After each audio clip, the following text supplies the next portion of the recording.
Welcome Yes. everyone. This is Philipson Podcast. I am Yuzi. And I'm Ravon.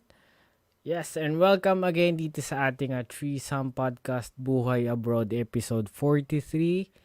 Yan, dito lang yan sa threesome podcast. And yung episode natin ngayon, dalawa lang ulit kami ni Yuji. Bakit ba yan, Yuji? Medyo may pinagdadaanan po may family matter pong inaano si Carlo po ngayon. So sa mga fans po ni Carlo, pagtsagaan nyo na muna po kami dalawa nila po. Pasensya Oo. na. Hopefully by Yes, next week, nandiyan na si Carlo. Samahan tayo ni Carlo next week. Kaya Yan. sa mga nakikinig po sa atin palagi sa YouTube, maraming salamat. Sa Facebook palagi, yung community po natin. And yung mga bago po nakikinig sa Spotify po, marami pong salamat. Libre po lahat yan. So, download nyo lang, follow lang kayo, subscribe na din po kayo. Malaking tulong po sa atin yan. Palakihin po natin ang community para marami tayong mga kababayan natin around the world na pwede natin makausap at matulungan. Yes, yung fellow Filipinos makapag-share ng stories, experience, and learnings yan sa atin. So may mga part ng mundo na hindi pa natin na-reach. May mga gusto tayong malaman na information about dun sa country na yun and yung experience nung Filipino na nandoon. Ayan, ma-share natin. Yes, welcome again. Episode 43 ng Buhay Abroad. Dito lang yan sa Threesome Podcast. Let's go! So ngayon ang guest natin from Edmonton, Canada, Mr. Philipson Pallarca. Welcome, sir. Alright. Boys, good morning. Good morning. Yun, Good evening good dyan morning, sa bro. Pilipinas. Yes, good day, good day. Maraming Kumusta? salamat, bro. Ayos lang, Thanks. no worries. Oh, thank you sa time, no? Medyo yung time natin, time difference. Palagi natin nai-istorbo yung mga nasa West yung mga nasa Amerika, yung mga nasa palaging umaga namin nagigis kaya pasensya na sa mga kaibigan natin dyan. It's okay, Pero pare. buti pinagbibigyan yung Threesome Podcast. Maraming Ayos lang, pre. salamat. Actually, nag-message sa akin si Yuji, sabi niya, bro, favor naman. Ang Bedan connection, matindi yan. So, Strong pagka talaga. ang Bedan brother mo, nag-message sa'yo, gano'n ang bungad, favor naman. You just have to do it. So, hindi ko na binasa yung rest ng message niya. I just said, sure bro, no problem. Kasi lang, after a few hours, na-realize yung ko. kasunod nun, bro, pautang. Bro, Ayun na nga eh. Yun na nga Grabe. pare. Kaya, Pag sinabing sabi ko- Bedan, tinayuan ako ng grabe, ganun pala talaga. Sabi ko, teka, naka-oo ako, hindi ko alam kung anong inuuhan ko, baka nangungutang yun. Kaya ang bala ko ako ang mangungutang kay Yuji eh. Sabi ko, naunahan ako bro. Mangungutang daw ng time. Ng time time lang. lang. Oo. Babayaran Ayos naman lang, namin ayos sa lang. susunod yun. Tsaka, Oo. marami na kami naging guest ng mga fellow Bedans dito. Kaya, maraming salamat sa lahat ng mga naging guest natin. Usually, magkakaibigan lang din kami lahat eh. Yeah. Connected din kami lahat eh. So, maraming salamat sa mga previous guests namin from San Beda. And yung mga future pa yan, abangan nyo lang. I-invite din namin kayo. Ayan. So for this episode, Edmonton, Canada. Yes. Si Yes. Philipson Pallarca. Meron na tayong mga Pallarca. iba eh. Pallarca. Pallarca. Alright. Marami na kami So, naging tawag sa akin- guests. Sige. Tawag sa akin sa Beda, mga Pallarca, Pallarks, Pilar, right? Huge. So, yun Pwede yung rin mga Pal. nickname ko. Hey, Pal! Yeah, Yeah, Pal, yeah. Pal. Usually kasi pag sa school, di ba tinatawag ka last name? Bihira Last yung name. mga first name na tinatawag. Last name, tsaka yung last name mo, ginagawang nickname. Sino-shortcut. Yung last name mo, shortcut, binabago. So, yeah, samot-saring, iba-ibang nickname namin sa, San Beda. So bali, kumusta naman yun pagka-graduate mo na San Beda, nagtrabaho ka ba muna sa Pinas o dumiretso ka na ng Canada? No, hindi, bro. So, pagka-graduate ng San Beda, I think it's March 2005, nag-move na kami kagad dito sa Edmonton, Canada, June of the same year. So hindi na ako nakapag trabaho sa Pilipinas. Dito na talaga. Paulit, ilang years na ba? Dito sa Canada, Yes. magsi-16 sa June. Oh! Haba na, 16 years. Tagal na, bro. Diretso na agad ng ibang Oo. bansa. Diretso na. So pagdating sa Canada, syempre job searching agad 'yan. Yung first year mo, may nag-grab ka agad na trabaho? Oo nga. Meron bro. Actually, within a few days, siguro mga 3 days, nakapagtrabaho na kagad ako. Kasi nung pagdating ko dito, ako medyo, siguro, I don't know kung ganun din kayo sa, nung nandun kayo sa first week nyo sa Japan, na feeling nyo, determined kayo na you're in a new country, a different country, so you're gonna do something for yourself. Pero din ako. So, parang I'm so determined, na I'm gonna do something for myself. So I landed at that time, it felt like a dream job for me. Kasi wala akong experience na trabaho sa Pilipinas. Dito lang talaga. Ang first job ko, bro, sa Wendy's. Ako dyan. Grillman ako. Ang tawag sa akin, grillman. Nag-grill ako ng burgers. Nag-flip ako ng burgers. Yung crew, ng fast food. Fast food. Yun ang first ever ko. Wala naman sa'yo yun. Parang na naghahanap ka lang talaga ng work. Naghanap lang ako kasi nagpapasa ako ng mga applications sa mga accounting-related jobs. Pero wala akong experience eh. So, sabi ko, Pero okay. balikan lang natin kasi sa San Beda, nag-accounting ka, di ba? Yes. So, nag-bar ka rin ba sa Philippines? Board? No, hindi. Kasi di ba sa Pilipinas, pagka-graduate mo ng degree mo, usually mag-enroll ka sa review school. And then after half a year, tsaka ka magbo-board. Since kami nga, graduate ako ng March, and then June yung expiration ng visa namin kasi 6 months prior to that, naka-receive kami ng notice from Canadian Embassy indicating na we have to land in Canada within 6 months, which is June of 2005. Otherwise, mag-expire yung immigrant visa namin. So graduate ako ng March, wala na akong time mag-board. So ang ginawa ko noon, undergraduate pa lang ako. Bar exam ba yung sinabi ko kanina? Sorry. Sa law nga pala yun, sa lawyer. Yeah, sorry. So ang ginawa ko noon, last semester ko ng college, so kinukumpit ko yung degree ko, nagre-review na ako sa board. Para May, pag-graduate ko ng March, May, magbo-board na ako. Kasawi ang palad, conditional passing ako. Ibig sabihin, yung aggregate na grades ko, marks ko sa lahat ng mga subjects ng CPA board, pasado. Pero I think may isa o dalawa akong courses na hindi napasa.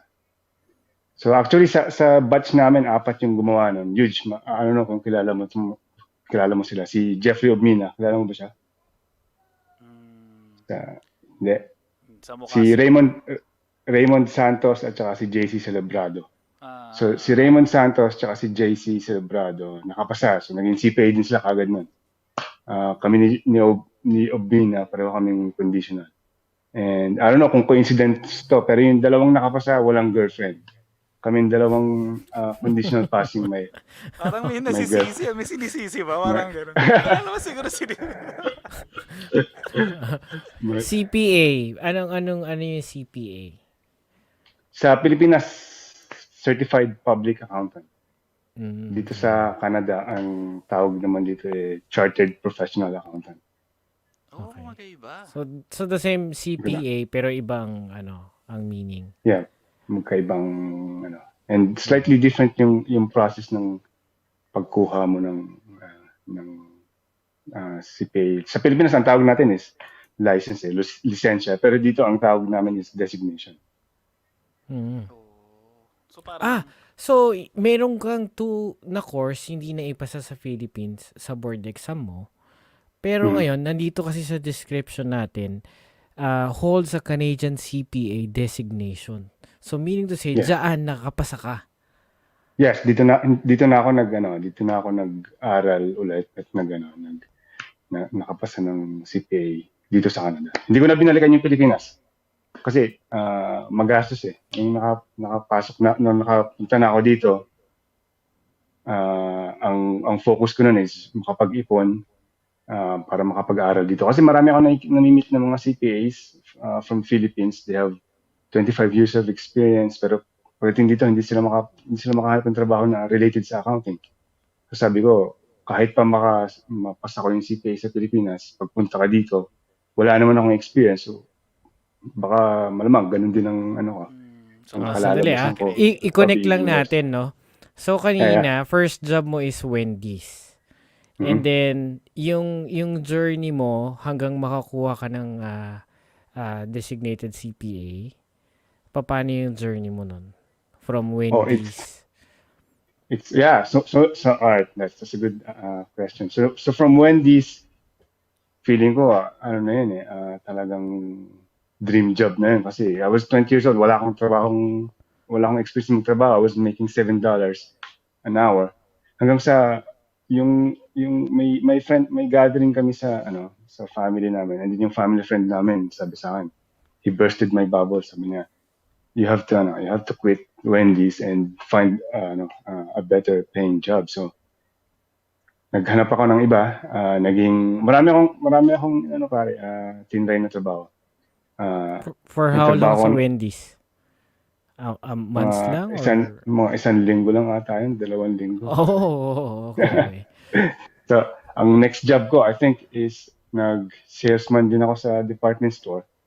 So, ako naman sa menswear, sa mga damit, mga sapatos, ipon-ipon, and then nagpapasa ako ng resume. Siguro mga isang buwan lang din yon.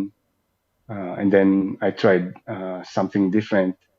Nag-try din ako ng order picker sa warehouse. Mga pailang-ilang mga isang buwan. I'm just trying different jobs and trying to find yung something na masusustain ko na makikip ko para makapag-ipon ako at makapag-aral ulit ako. Isingit ko lang Yeah. yung sa story mo, no? Before kasi may guest kami na from Canada din. So, kasama siguro ngayon yung sa journey mo, yung Canadian experience na tinatawag. Yes. Tama ba ako? Tama. So, habang reaching dun sa goal na gusto mo talaga. So, Yes. dinaanan mo yung Canadian experience, no? That's the reason na hindi ako makapasok sa accounting field kahit na may degree ako sa Pilipinas. And yung mga kababayan din natin, may degree sila sa Pilipinas, may lisensya sila, CPA, may experience sila. Hindi sila makapasok sa accounting field. Sa field na, not just accounting, but engineering, doctors, lawyers. Hindi sila makapasok. So ito yung yung we're paying our dues na kailangan dumaan ka muna dito hanggang sa makabuild kami ng Canadian experience kahit na ano pang trabaho. And in the future, makuha namin yung one big lucky break namin. And then from there, it's tuloy-tuloy na. So from mga different mga jobs ko, pumasok din ako sa butcher house, bro. Nagkakatay kami ng mga manok. Kami ng dad ko, kami dalawa nun. Hindi kami tumagal, bro. It's mabigat. Isang Malamig araw pa lang yun. kami. Malamig. Isang araw lang kami, nagtingin na kami. Tara, mag-quit na tayo. Oo, Ayaw na. nabanggit mo si daddy mo, no? So, may nag-comment, Felipe Pallarca, Papa is watching. Oh, that's my dad. That's my dad. Sir. Yeah. Yes, Good morning, yes, sir. Good day. Sorry guys, ipa-plug ko lang maybe my mom is watching. Pero it's her birthday today. She's 64, so I just want to greet her. Mom, happy birthday. I love you. So birthday yeah, po. siyang reason why nandito kami ngayon sa Canada. Yes, happy birthday, mommy. Maraming. Yes, and also Dave Rex Gashas. Sarito Gashas Pallarca, yes. Pinsan ko. Ay, sir. Watching. Yan, Dave Rex. Welcome po. Thank you. If may mga questions po kayo, post nyo lang po dyan para pwede natin tanungin si para pwede tayo Yes. makapag-share pa na ibang mga questions, Yes. experiences. Going back, no, nagsisingkin Yeah. ako dun sa it took you ilang years bago ma-reach yung Canadian CPA designation na yan? It's siguro it's about 3 years process in the making. Kasi sa Pilipinas iba ang proseso. Sa Pilipinas graduate ka, review ka for 6 months, take ka ng board, pag nakapasa ka CPA ka. Dito iba. Graduate ka you have to have your undergraduate degree, and then after nun mag-enroll ka pa sa CPA program. That's another 24 months na postgraduate na studies. Then after that, magbo-board ka. Pag nakapasa ka sa board, kailangan mo ulit ng 24 months na experience. So, yung mga inaral mo nung nakaraang 24 months, kailangan yung experience mo related sa inaral mo. And then, after that, yun, CPA ka na. So, it's about 3 years in the making. Kasi yung 1 year ko siguro, I was just working kung anong mga jobs na available. And then, once nakaipon na ako ng pera, and alam ko na yung pathway ko sa CPA, nag-enroll ako sa CPA program. And then yung professors ko noon, nanonotice ako kasi ang mga Pilipino, masisipag naman yan sa school, sa work. So nanonotice ako hanggang sa nagkakwentuhan kami. And nalaman niya yung story ko.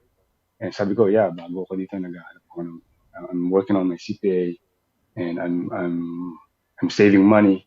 Sabi niya, yung son-in-law niya, actually, CPA, naghahanap ng mga kagaya ko na mga fresh grad or working sa sa CPA program. So sabi niya, i-refer kita kung okay ka. But it's gonna be hard kasi you're gonna be working full-time sa accounting mo, and then you're gonna be part-time sa gabi from 6 to 9, pupunta ka sa klase, doon ka mag-aaral.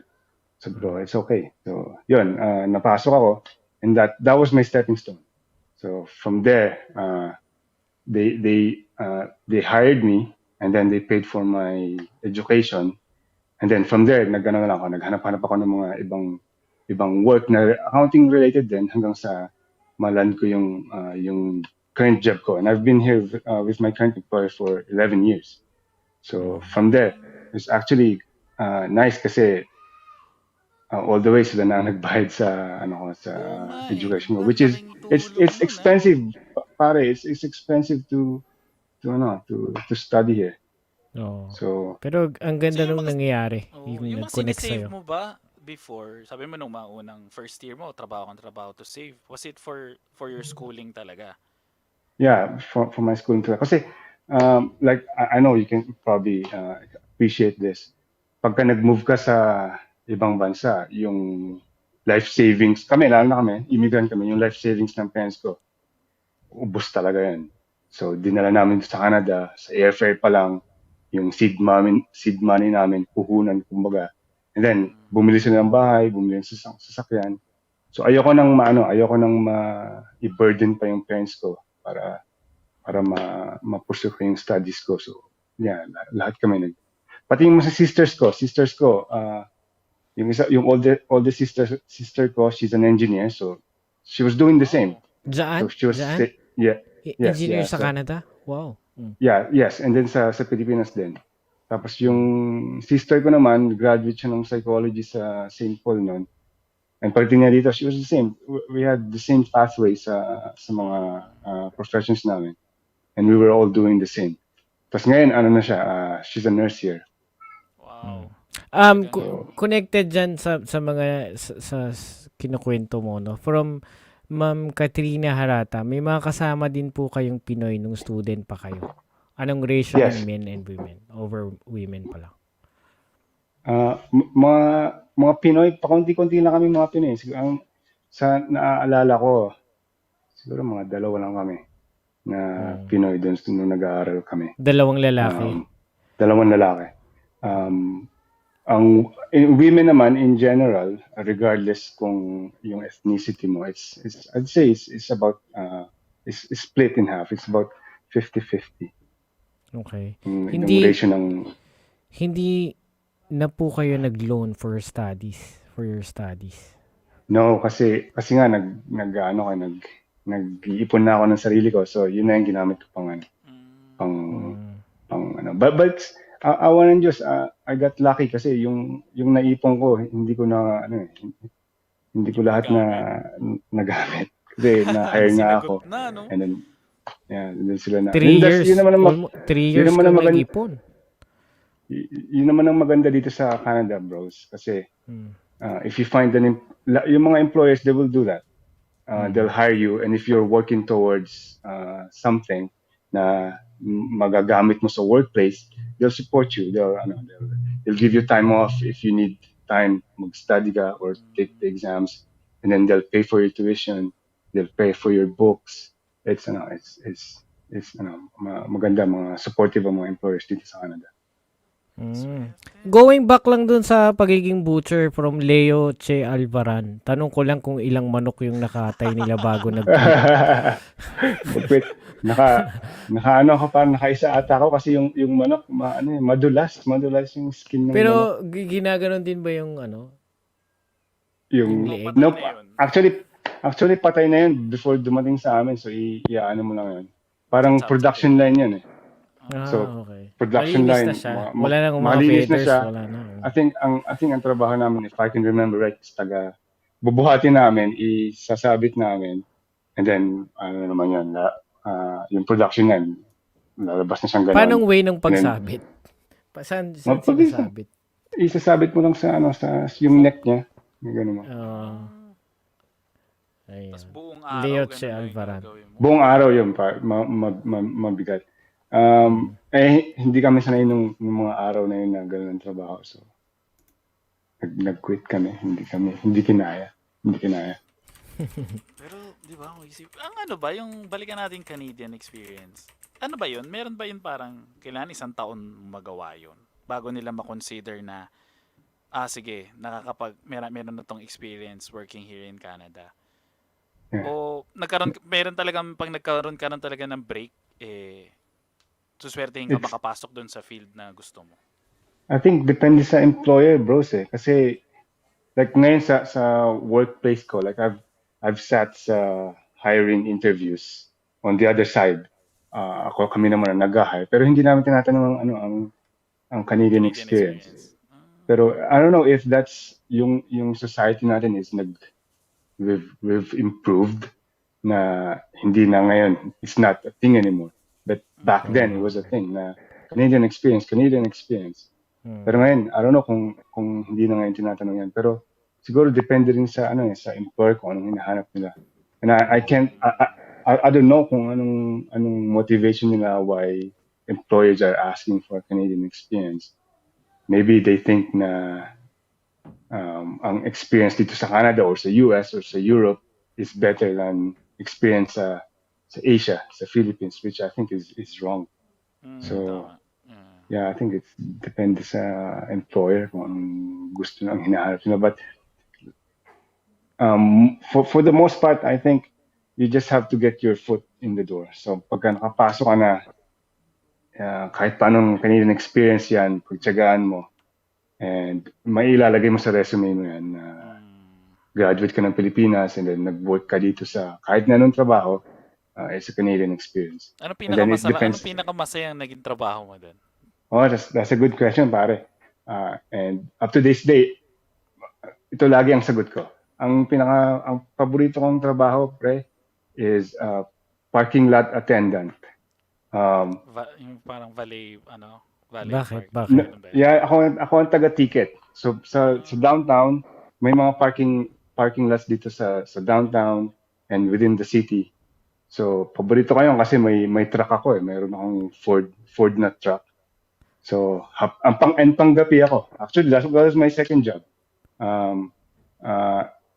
Nakapasok na ako dito sa current employer ko. I'm working on my CPA na, so accounting related na yung job ko.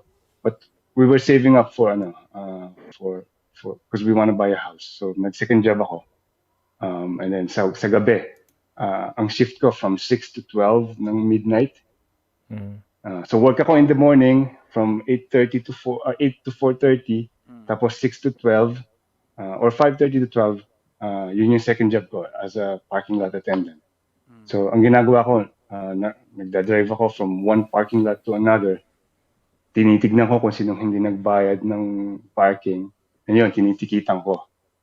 Ayos. Kasi wala akong boss eh. It's something na hindi ko na naranasan. And by that time, siguro may mga 3 or 4 years na akong nagtatrabaho sa accounting. So, sanay na ako sa accounting na yung boss mo nandyan lagi sa'yo na, hey Phil, where's this? Where's that? Yung deadline, ganyan, di ba? na laging nasa shoulder mo yung boss mo. Ah, And then for a change, wala akong boss. And every time na kung gutom ako, magi-stop by ako sa drive-thru, bibili akong kape, bibili ako ng donut or whatever.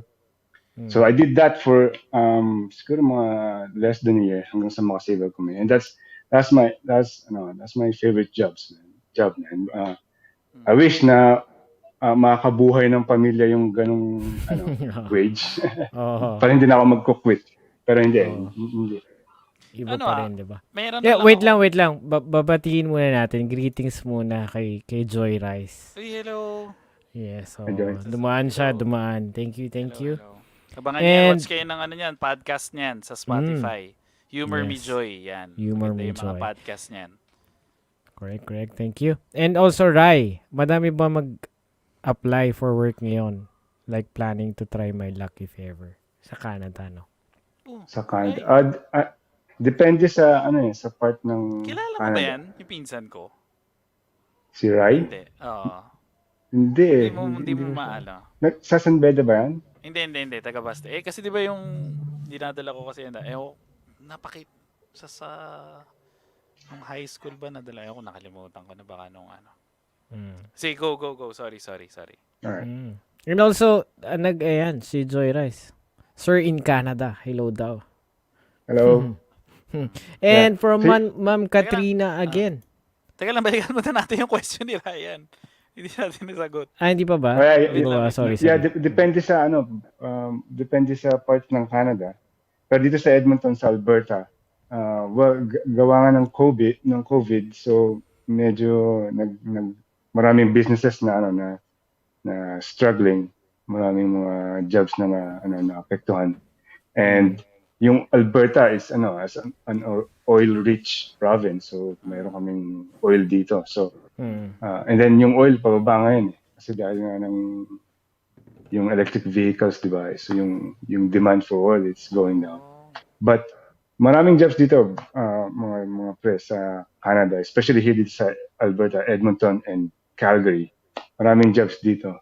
You just have to have the right mindset. Na if you just roll up your sleeve, put your head down and get to work. Within 3 years, 5 years, pare aasenso ka. And I've seen it happen sa mga immigrants dito sa Canada. Whether they came from the Philippines or from Ontario or Vancouver. So, Within 5 years, pare, aasenso sila. Nabanggit mo may maraming jobs na available, no? Paano kung galing ka sa Pilipinas? Anong way para paano ba? Para sa mga ibang Filipinos na hindi alam o gusto nilang pumunta ng Canada. Maraming avenues pare. Una is pwede ka mag-apply as immigrant.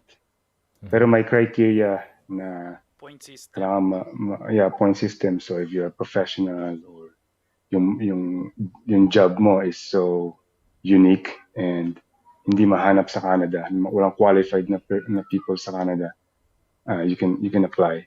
Or pwede kang i-sponsor ng employer mo.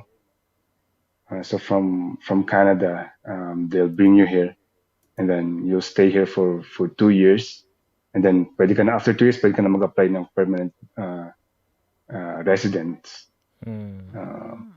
So yun yung mga most popular na way mo or entry mo dito sa Canada.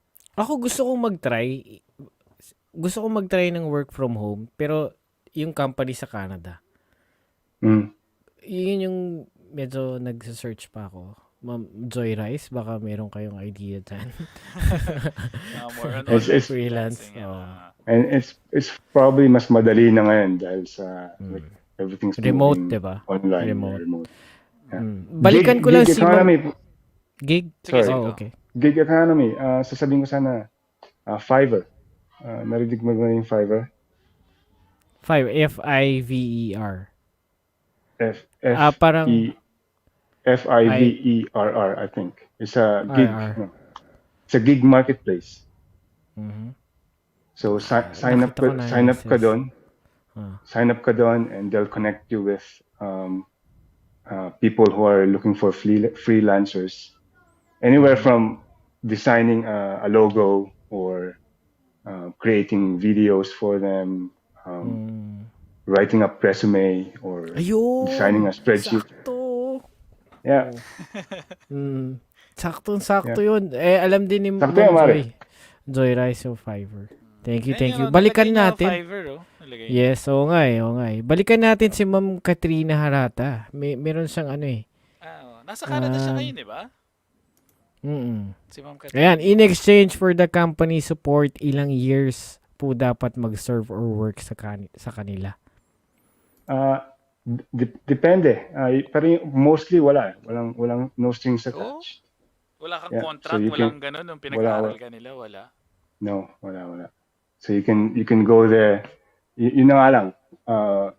Most of the time, kung ba makukonsensya ka na, pinag-ano nila, pinag-aaral ka, but then, connection, siyempre siguro connected lahat ng network dyan. Pag sinabi, ito pinag-aaral ko to, tapos umalis lang to bigla, baka dito trustworthy, baka pag pumasok, iiwan ka lang din, di ba? Yung mga ganong. But no, hindi pare, hindi.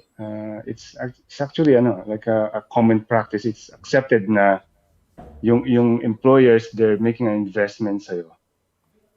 As long as you choose to stay with them, right? So habang pinag-aaral ka nila, nagtatrabaho ka sa kanila, ang view nila is napapakinabangan ka nila. But then if you choose to leave, wala silang magagawa because you have every right to do that. And then you move on sa other company and they won't take it against you. And that's yun lang. And then ganun lang din ang ginawa ko na experience ko na ganun ang gagawin na pinag-aaral ako. But then I was constantly looking for something na mas mataas ang bayad. So I was jumping from job to job. Okay, after a few months here, I'll go here, and a few months there, I'll go here. Hanggang sa na-reach ko na yung current employer ko. Parang tama ba yung hindi ka ba nagsisi na ganun yung ginawa mo, jumping to na naghanap ka ng ibang trabaho instead na dahil pinaaral ka nila, nagstay ka na lang sa kanila? Wala namang pagsisisi na. No, walang pagsisisi kasi yung bosses ko, they were encouraging me na okay, ito ang pathway mo, we're gonna groom you, but then at some point when you're ready, you have to go. You can fly now. You can fly. Yeah, exactly. You can do what's better for you. Okay naman siguro yung ganun. Basta you don't burn the bridges nga yung sinasabi nila. Diba? No. And they probably did the same when they were, when they're starting pa lang. Starting, yeah. Yes. Because it's iba-iba eh.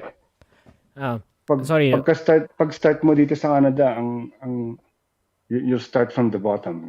So, yung makukuha mong job, it's not the best job. So you spend some time there, tapos maghahanap ka ng still not the best for you. Hanggang sa makuha mo yung ma-reach mo yung trabaho na okay, this I found my home. And then pwede ka mag-stay doon ng matagal. From Brothers in Beda. Si Almond James Marcelino. Oh, Almond. Sexy body. Sexiest guy in Canada. I-remind ko lang, ibabalik ko lang yung sinasabi na, yung nabanggit ko kanina, yung mga nickname sa San Beda. So, isa yun sa mga nickname na sa kanya sa San Beda. Yeah, sexy body. Naalala niyo ba yung movie na Austin Powers? Diba? May character dun si Fat Bastard. Ang tawag niya, sexy body. So si Almond, siya nagpasimuno niyan, tawag sa akin, sexy body. Sexy. Kulang na tawagin akong fat bastard ni Almond. Almond. Parang mabait yan si Almond kasi nung kailan ba yan? 2013, yung firstborn namin, he was gonna turn 4. So nag-decide kami ng wife ko, sabi namin, we'll celebrate his birthday sa Disneyland. So we posted something sa Facebook and nakita ni Almond and then he reached out to me, sabi niya, bro, Disneyland, yun ang yun ang backyard ko eh, sabi niya. So message me when you're here and I'll meet you there. So yun ang ginawa namin. I messaged him nung nasa Disneyland kami and pinuntahan niya kami and I met his lovely wife and I think I think pregnant yung wife niya with Joseph. So yeah, it's such a great gesture, Almond. Appreciate it, man. Batch daw sa Beda from Joy Rice. Batch 2000 sa ano? Beda, 2001 high school and 2005 nung college. Magkakabatch kasi kami lahat, Joy. Yeah. Kami. Si Almon, nag-guest din sa amin before. Ano rin dito yun, si Almon. So, kung narinig mo yung kwento about dun sa mahiwagang inuman. Inuman. Well, diba, marami mga inuman na story eh. May mga ganyan-ganyan. Yeah, best batch 2001. Teka lang, bakit Yes, pa Centennial batch. Bakit simula kanina nag-umpisa tayo, meron pa rin talagang may mga, anong tawag dito, reactions na angry emotions? Ba't may mga ganyan pa rin? May lumalabas. Sigurado kayo nagkakamali lang yan ng pindot. Baka ano lang yan, lumalabas lang lahat ng mga emoticons. May angry. Alam mo Ayan. naman yan, yung mga hater, yan ang mga number 1 fan natin. Talagang binabalik encyclopedia talaga. Baka Okay, kayo mga- ng bata. Baka mga puti yun, bros. Mga Asian hater. Ayan, dami daw siyang friends sa Canada. Oh, that's Saan? fine. Sa Beda, San sa Beda. Sorry, sa Beda. Oh. Tambay pa ako doon. Anong batch ba yun? Pero alam na siguro na. Baka mas ano lang. Unti lang naman yung ahead mo sa amin. Kaya okay lang, Joy. Walang problema. Yes, thank you sa pag-interact, no. Yung Fiverr, magtatanong ako, Ma'am Joy. Yeah, Fiverr. Yes, Yung yes. kumbaga, meron ka binanggit kanina. Ito, medyo para mag-change na tayo. Balikan ko lang to itong last na ano. Kasi tatanong ko dapat kanina, yung sabi mo naging masaya ka dun sa isang naging parang work mo na parang yung magpa-valet, magpa-parking ano ka lang, 'di ba? Okay, Kung yeah. mataas lang yung sweldo nun, siguro baka nag-stay ka, sabi mo nga. Kumbaga, sa atin ba mga Pinoy, maganda ba na maging kontento ka sa isang ganun lang? Or it's better talaga na you find a better one? Kasi minsan pag naging kontento ka at masaya ka, parang, hindi, okay na to. Masaya na ako, ganyan. Hindi na ako maghahanap ng iba na work, diba? I think it's depende sa bawat tao yun.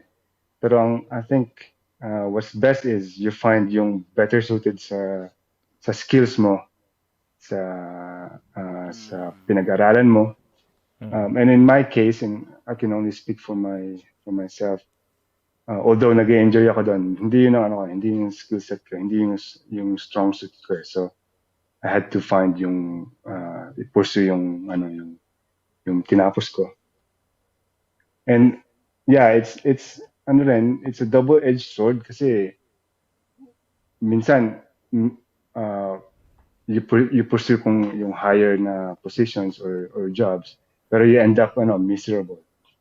Diba? So mas okay pa sana na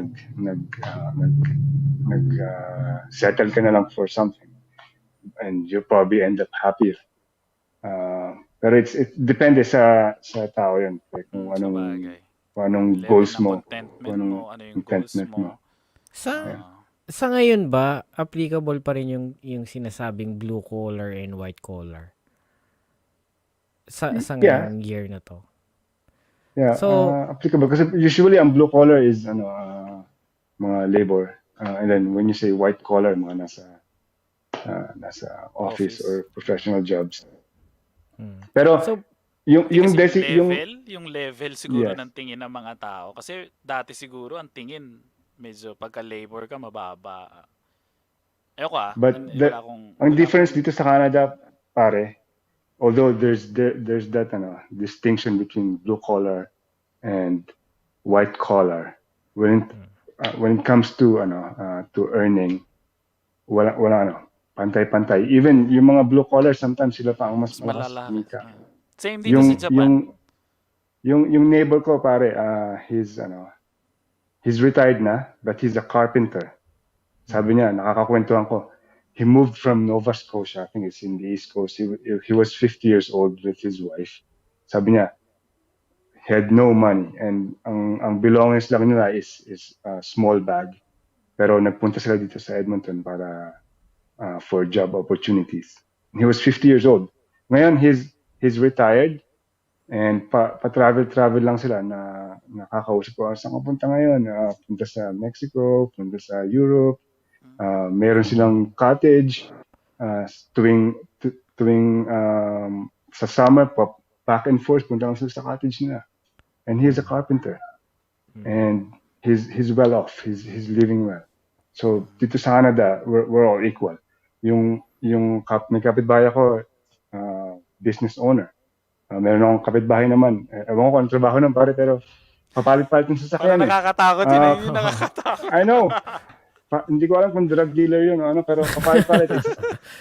Literally, bro, walang bola. Monthly, ang sasakyan niya, Porsche or BMW or Mercedes. Baka car Baka dealer. lease. Audi, baka ano. Pero Baka lease. hindi ko nakakakwentuhan so natatakot akong kumaya may Russian accent yun From si Rai Cajoles, dapat mag-ano siya guest host siya kaso hindi siya makapasok device not connected. Pero meron siya ulit question. Meron pa din bang Bay and Zellers sa Canada? Meron pang Bay, wala nang Zellers. Ano yung Bay and Zellers? Yun yung parang department store dito sa sa Canada. Okay. The Bay is Anong parang yun ang difference? pinaka-SM. Yung Zellers. Name yan. Yeah, mga department store dito sa Canada. I think the Bay is the biggest retailer department store dito sa Canada. And Zellers, hindi ko na alam kung ano nangyari, but wala nang Zellers ngayon. Paano mo nalaman yan, Rai? Nakapunta Kaya nga, ka Ray. ba Canada? Galing mo Hindi, siyempre, nag-reserve ng mga ano yan. Isa sa mga guest host dapat na niya si Rai Cajoles. Kaso nga lang, medyo nagtotopak yung... Nag-apply ka ba dyan, Rai? Oo nga, baka yan ba yung gusto mong applyan? Natanong na raw ba to kanina? Do they accept immigrants now, COVID era?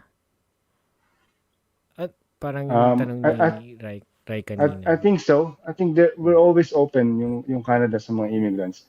But I think may quota na ngayon So they're only looking for a certain number of immigrants. And after that, I don't know if they're still accepting. Oo. Pero yeah, go sa website ng Immigration Canada and maraming mga information doon. Last na question from me, ang dami kasi. Ano usually That's ginagawa nyo pag winter? Yun. Pastime, hobbies, yeah, weekend winter. activities pag DBC. Yeah, that's good. Maraming pastime dito. Winter, you can go to the mountains, you can ski. If you're into that activity. Kami hindi kasi si Ma'am Katrina kasi. Nag-hike siya parati. Nag-hike. Tapos nasusuot siya nung yung tennis racket, yung lalagay sa sapatos. Anong tawag doon? Yung para makakalakad ka sa snow. Yung may ipin. Makakalakad ka sa... anong tawag nito? Ma'am Kat, ano nga yun? Yung sinusuot mo sa shoes mo? Yung racket, yung susuot mo sa paa mo para makalakad ka on top of the snow. Ano bang tawag dito sinabi? Basta Saka yun, nagcha-chop siya ng niya. wood. Yung mga wood, di ba? Nagcha-chop siya. Iniitak niya yung ano ayos. Kakaibang ano yan Wonder Woman yan Snowshoes. Si Ma'am Kat Snowshoes daw. Snowshoes. Yeah, snow boot. Yeah, so back sa mga activities.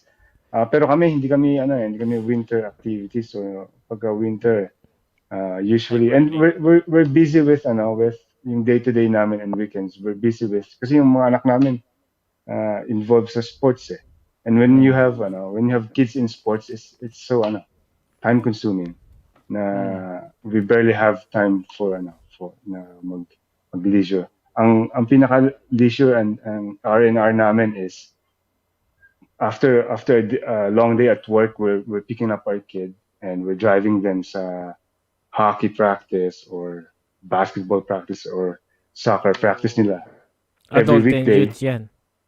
Yeah, Youth and just youth. adults. Just youth. Just Yeah. youth, no. Yes, youth. So, and then weekends may mga games. So during the weekdays, sa gabi, dun yung mga practices nila. And then sa weekend, dun naman yung mga games nila. Paano yung So, time sa isang araw niyan? Bigyan mo ako ng yung isang araw mo. Paano mo oh, ginagawa? sure. Yeah. So, ito yung daily grind namin mag-asawa before mag-COVID, no? Kasi we have 3 kids and we have 2 boys na active sa Mm. sports. They're both playing multiple sports. So, Wow. nag-hockey, nagsasoccer, basketball, may swimming pa. So, ang daily grind namin mag-asawa. Ako, ang start ng day ko, 5:30, I'll go sa gym. May malapit na gym dito sa amin. And then, before mag-7, uwi ako kasi yung misis ko papasok. Ako naman, I'll get the kids ready, feed them breakfast, I'll drop them off sa school ng 8:20. Ako naman, drive ako sa downtown, mag-work ako. At 3 p.m. yung misis ko, pipick upin yung mga kids from school. And then they go home, they'll feed them dinner at 4 o'clock in the afternoon. Ako naman, I'm off sa work 5 o'clock from downtown, drive ako sa bahay. Dating ako ng bahay mga 6 o'clock, 6:30. And then yung mga kids, meron silang activity, yung isa may soccer practice, yung isa may hockey practice. So kami, nag-i-split kami. Siya, okay, dalhin mo yung Grabe, isa no? sa soccer. Ako, hockey. And then, yung Magkaiba from talaga yung 7, hilig, hindi nagkataon 7 na to, magkaiba pa 7 eh. to, and magkaiba sila ng age. So, magkaiba sila ng team. Okay. Magkaiba sila ng location ng practice. Magkaiba sila ng sport. So, nag-i-split kami. 8:30, makakabalik kami and then papakainin namin sila, get them ready for bed. And then mga 9:30 kami mag-asawa. Oh, shucks. That's a Our day's Monday done. That's a Monday. That's a Monday, that's a Tuesday, that's a Wednesday, Thursday, Friday. Maswerte kami pare kung may isa or 2 araw kami during the weekdays na wala silang sports. So, we can just hang out at home. Nagtatagalog pa Pero, ba sila? yung panganay ko, marunong nakakapagtagalog, nakakaintindi. Yung pangalawa, si Alonso, he's 6, hindi masyado. Pero may nakakaintindi siya ng mga certain words like pangit or tanga or unggoy.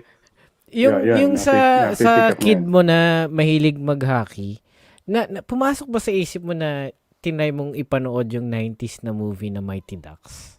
Oh, Anong maging reaction niya? He's seen them all. Napanood niya lahat yun. He's seen them all. Yung ba yung naging kaya niya nagustuhan? O dahil nasa Canada, kaya yun ang talagang, parang sa Philippines kasi, basketball lang sport natin eh. So dahil ba dyan siya nag-aaral, yun na yung namulat sa kanya na, sige, tatry ko tong hockey. Hindi. So kami nung mag-asawa, nung nagkaanak kami, talaga firm believer kami na yung sports, may malaking part yan sa development ng bata.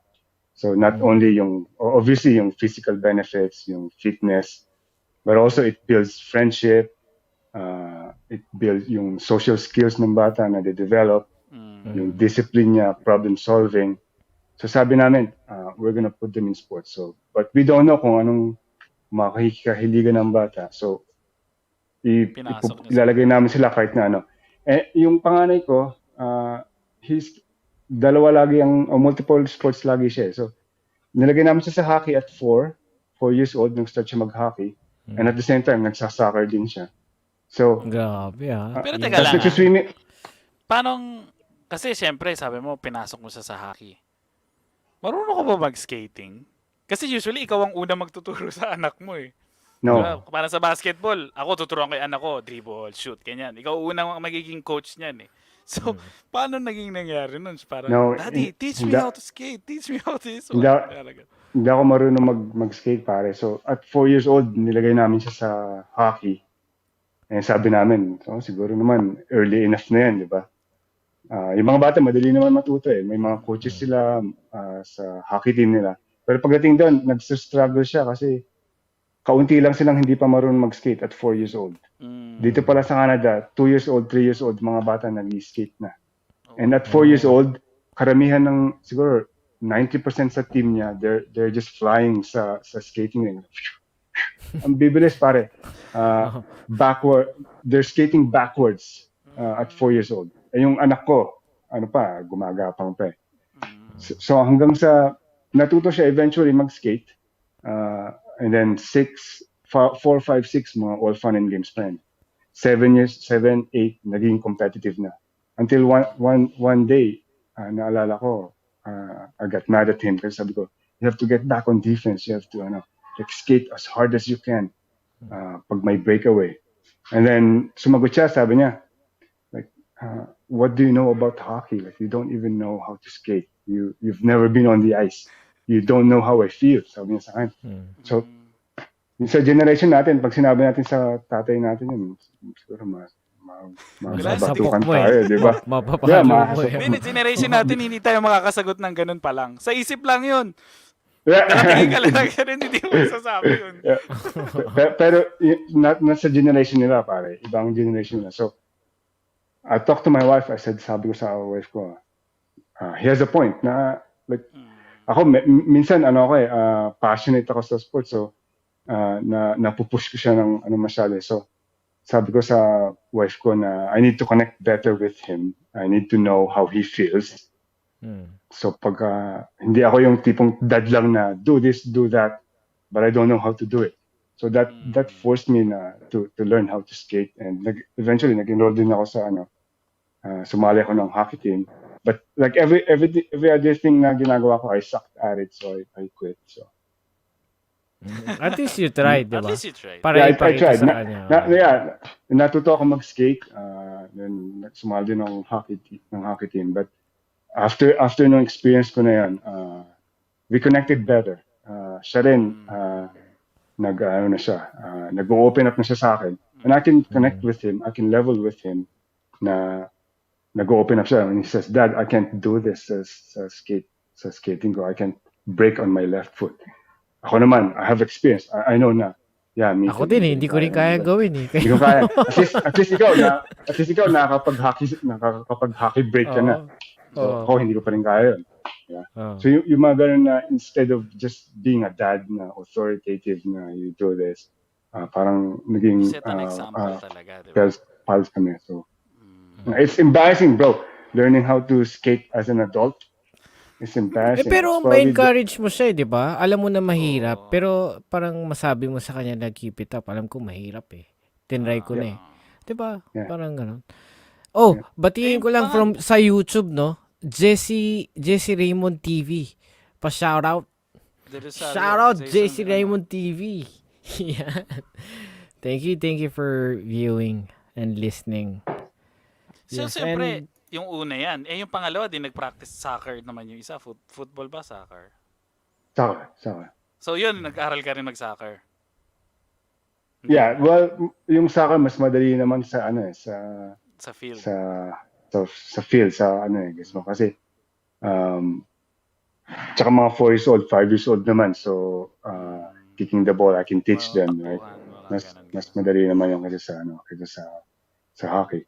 And actually, uso pa dito yung dad ka na magko-coach ka. So ako nag-coach din ako ng soccer team ng anak ko. But eventually they grow up na 8 years old and then yung skills nila, I couldn't match up with their skill set anymore.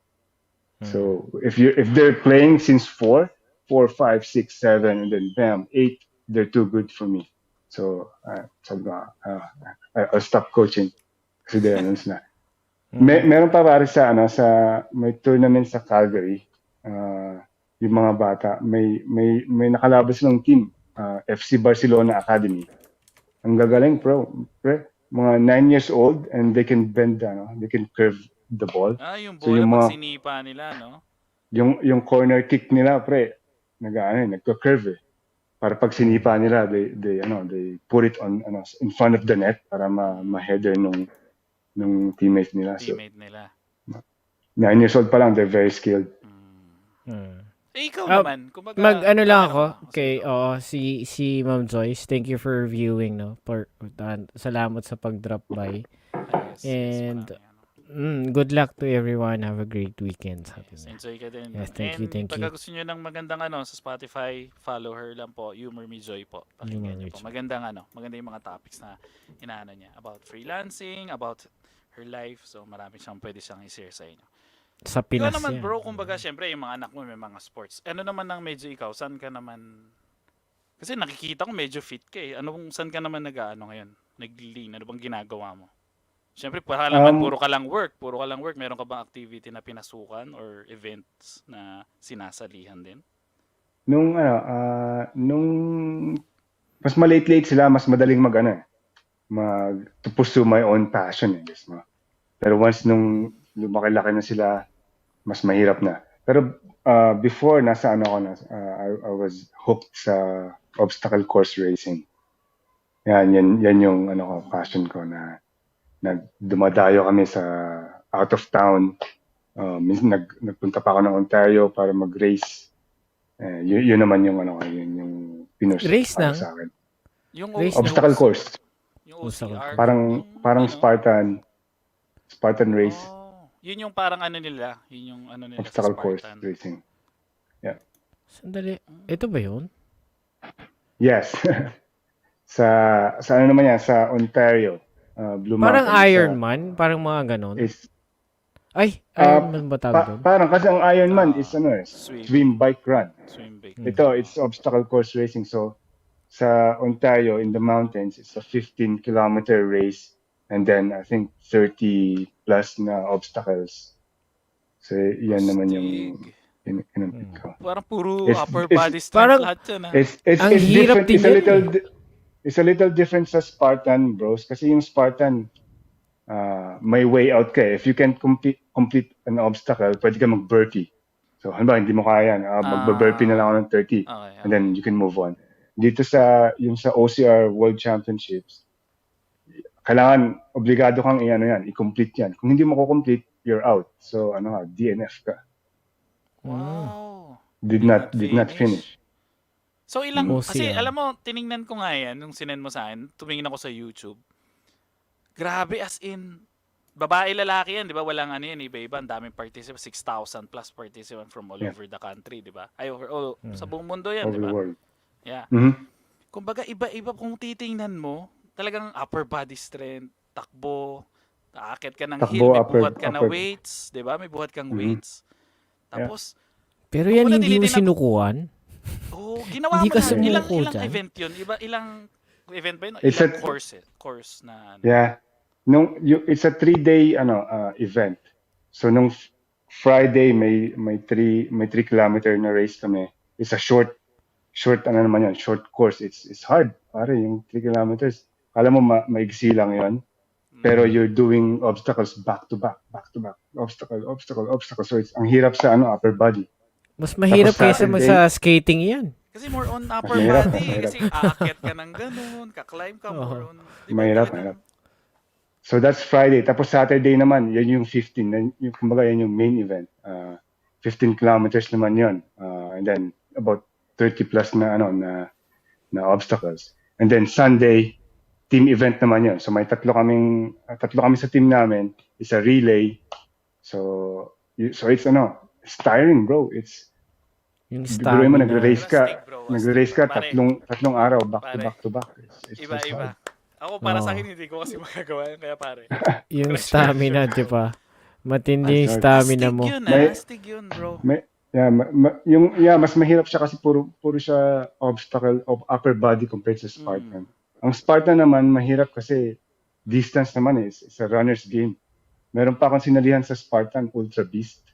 It's 60 kilometers in the mountains. 60 kilometers and i-cover mo na distance plus obstacle na about 60 obstacles. So I was racing for 10 hours 10 hours. in the mountains, yeah. Sarap It's i-try. Gusto ko i-try. Ang sarap. But it's Gusto ko i-try. ang masama nun pare kasi dun sa Spartan yung Ultra Beast kasi dapat lahat kaming family Kasali. kasama. No, ako lang ang magko-compete pero kasama ko silang lahat. Okay. Pupunta kami sa I think sa British Columbia yun. And then I rented a condo. Bumili ako ng champagne kasi sabi ko mag-finish ako eh. Tapos magse-celebrate kami.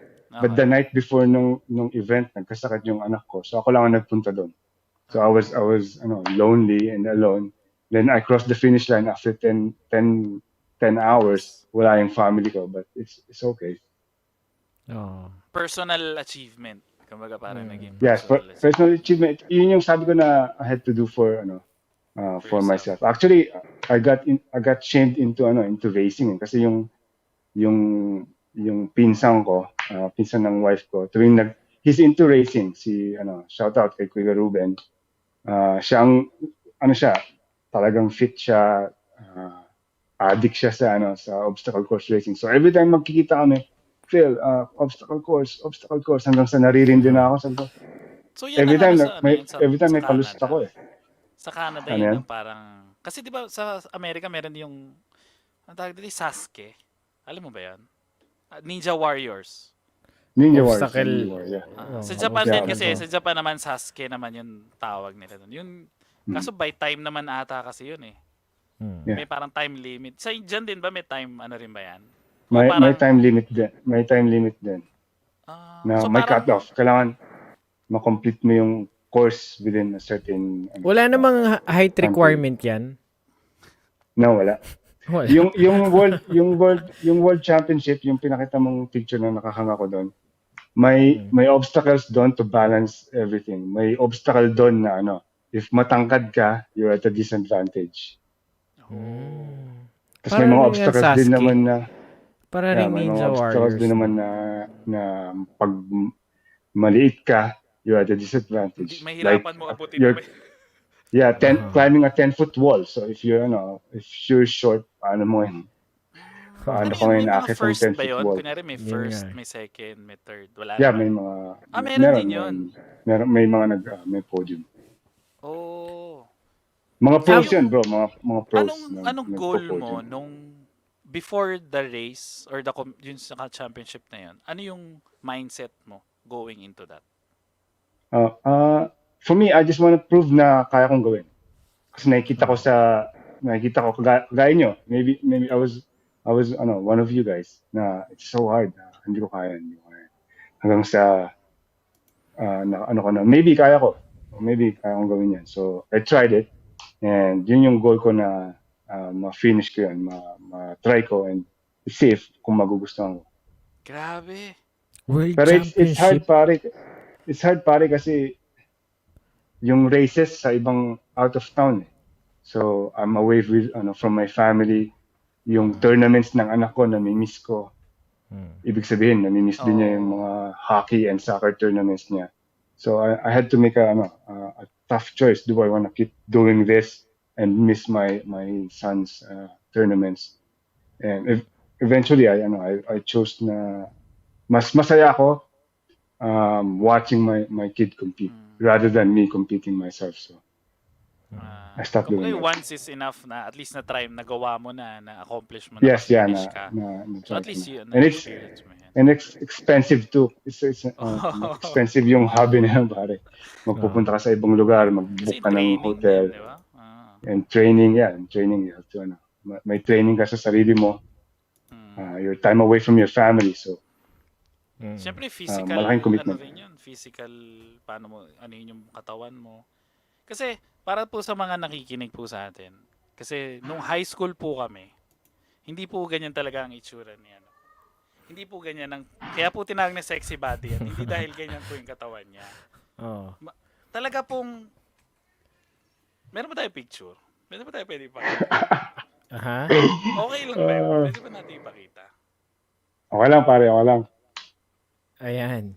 Ayan na, bibigyan natin kayo ng ano. So, nung high school, ayan, nakita niyo man San Beda High School po. Diba? So, yan po Anong year ba yan, itsura. pare? 2000. 31? Oh, that's Hindi dito. third year, I think. Third year. Is that third year? Or first year? So, kung iisipin nyo, guys, 31. pero in fairness, yung journey mo kailan mo napag-isipan yun na, kasi nung college San Beda pa rin siya, so kung nakikita ko pa rin siya sa school, nakikita ko na talagang pumapayat na siya, nag-aano na siya. So, paano yung naging decision mo, yung journey mo through yun, parang weight loss, mo na yan? Yeah, I think if I remember, summer ng second year high school. So after second year high school, I think I was at home. I was just flipping through channels. And naalala niyo ba dati yung mga mga binebenta sa TV ng mga exercise equipment, Upflex, mga upflex. abflex, mga ganun. Na, wait, there's more. Call within the next 30 minutes and you'll get this, right? So mga ganun, parang doon ako nakakuha ng tawag dito, ng inspiration na try ko kayang, do something. So I started, hindi ako kumakain pagka hindi ako masyadong gutom. Nagpo-push up ako. Hanggang sa eventually, nag-graduate ako, not graduate from school, but I outgrew that routine. And may gym na malapit sa bahay namin. So doon, nagpupunta ako doon. And I was going into my third year high school. I was the youngest sa gym, and naalala ko yung mga taong nandun sa gym. They're so big, and so parang si Cristobal. Si Mga Bato. mga body, Bato, Oo parang nga pala, no? mga Oo nga pala, para sa mga bodybuilder. listeners natin, hindi nila nakikita kasi yung photo nung high school ka, 99-2000 Hindi year na yan. No, sa Spotify. yes. So pa-describe nung photo, no? Medyo chubby ka niyan eh. Huwag naman Chubby, ma-describe. chubby, Hindi, chubby siya dun eh, man. sa photo eh. Para sa listeners natin, hindi kasi Sa nila Spotify Actually, kasi makita. baka hindi nakikita. Nung high school, artistahin ako eh. Mm. Si Kaloy Eugenio, ano niya rin yun, past na guest niya yan. Aga mulak ng ng batch namin yan eh. Ako naman, ako ang Vandolph ng batch namin. Kahit saan ako magpunta, napapagkamalan akong Vandolph. Oo. So, Ayan. ganun ang level ng Para po sa mga listeners natin sa Spotify. So, pag sinabing Vandolph yan, sa mga millennials, hindi nila malalaman yung Vandolph. Hindi nakalaw si Vandolph. Meron akong gustong itanong na kanina pa. Ang ganda kasi nung tanong eh, from Kat. Putulin Sige ko lang mo muna, muna sige. yung kasi bago tayo lumayo. Ano yung culture sa Pinas na gusto mong makuha ng mga anak mo? Ano din yung ayaw mo na makuha nila? Oh, yes. Ma'am Kat, Ganda eh. Loaded. maraming salamat po sa Loaded. question. Siguro, gusto kong makuha ng anak ko is yung being a hard worker. Lahat tayong mga Pinoy, lahat tayo hard worker. And I'm trying to set an example sa anak ko. I'm trying to show them. Ako, ang routine ko sa bahay, my first meal of the day, kailangan marami na ako na-accomplish before I even eat. So I take my first meal of the day is around 10, 11 in the morning. And by that time, I'm up ng 3 o'clock, 4 o'clock in the morning. But by my first meal of the day, marami na ako na-accomplish.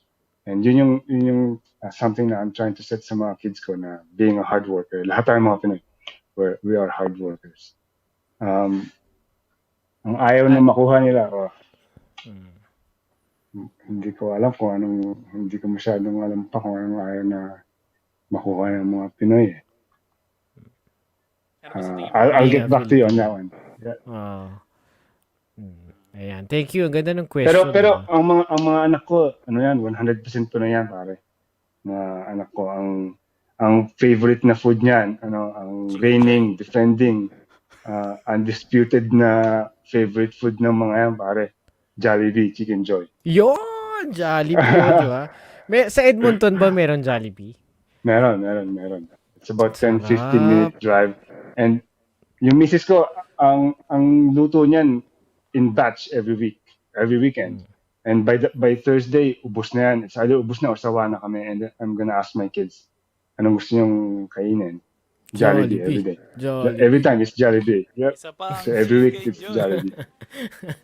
Jollibee. Napakasarap naman ng buhay nyo. 10 to 15 minutes away. Dito sa Japan, walang Jollibee.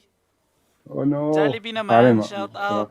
Oo nga It's eh. kaya nga dapat i-sponsor na nila kayo, pare. Lagi silang may free advertising sa inyo. Gutom na kami sa Jollibee.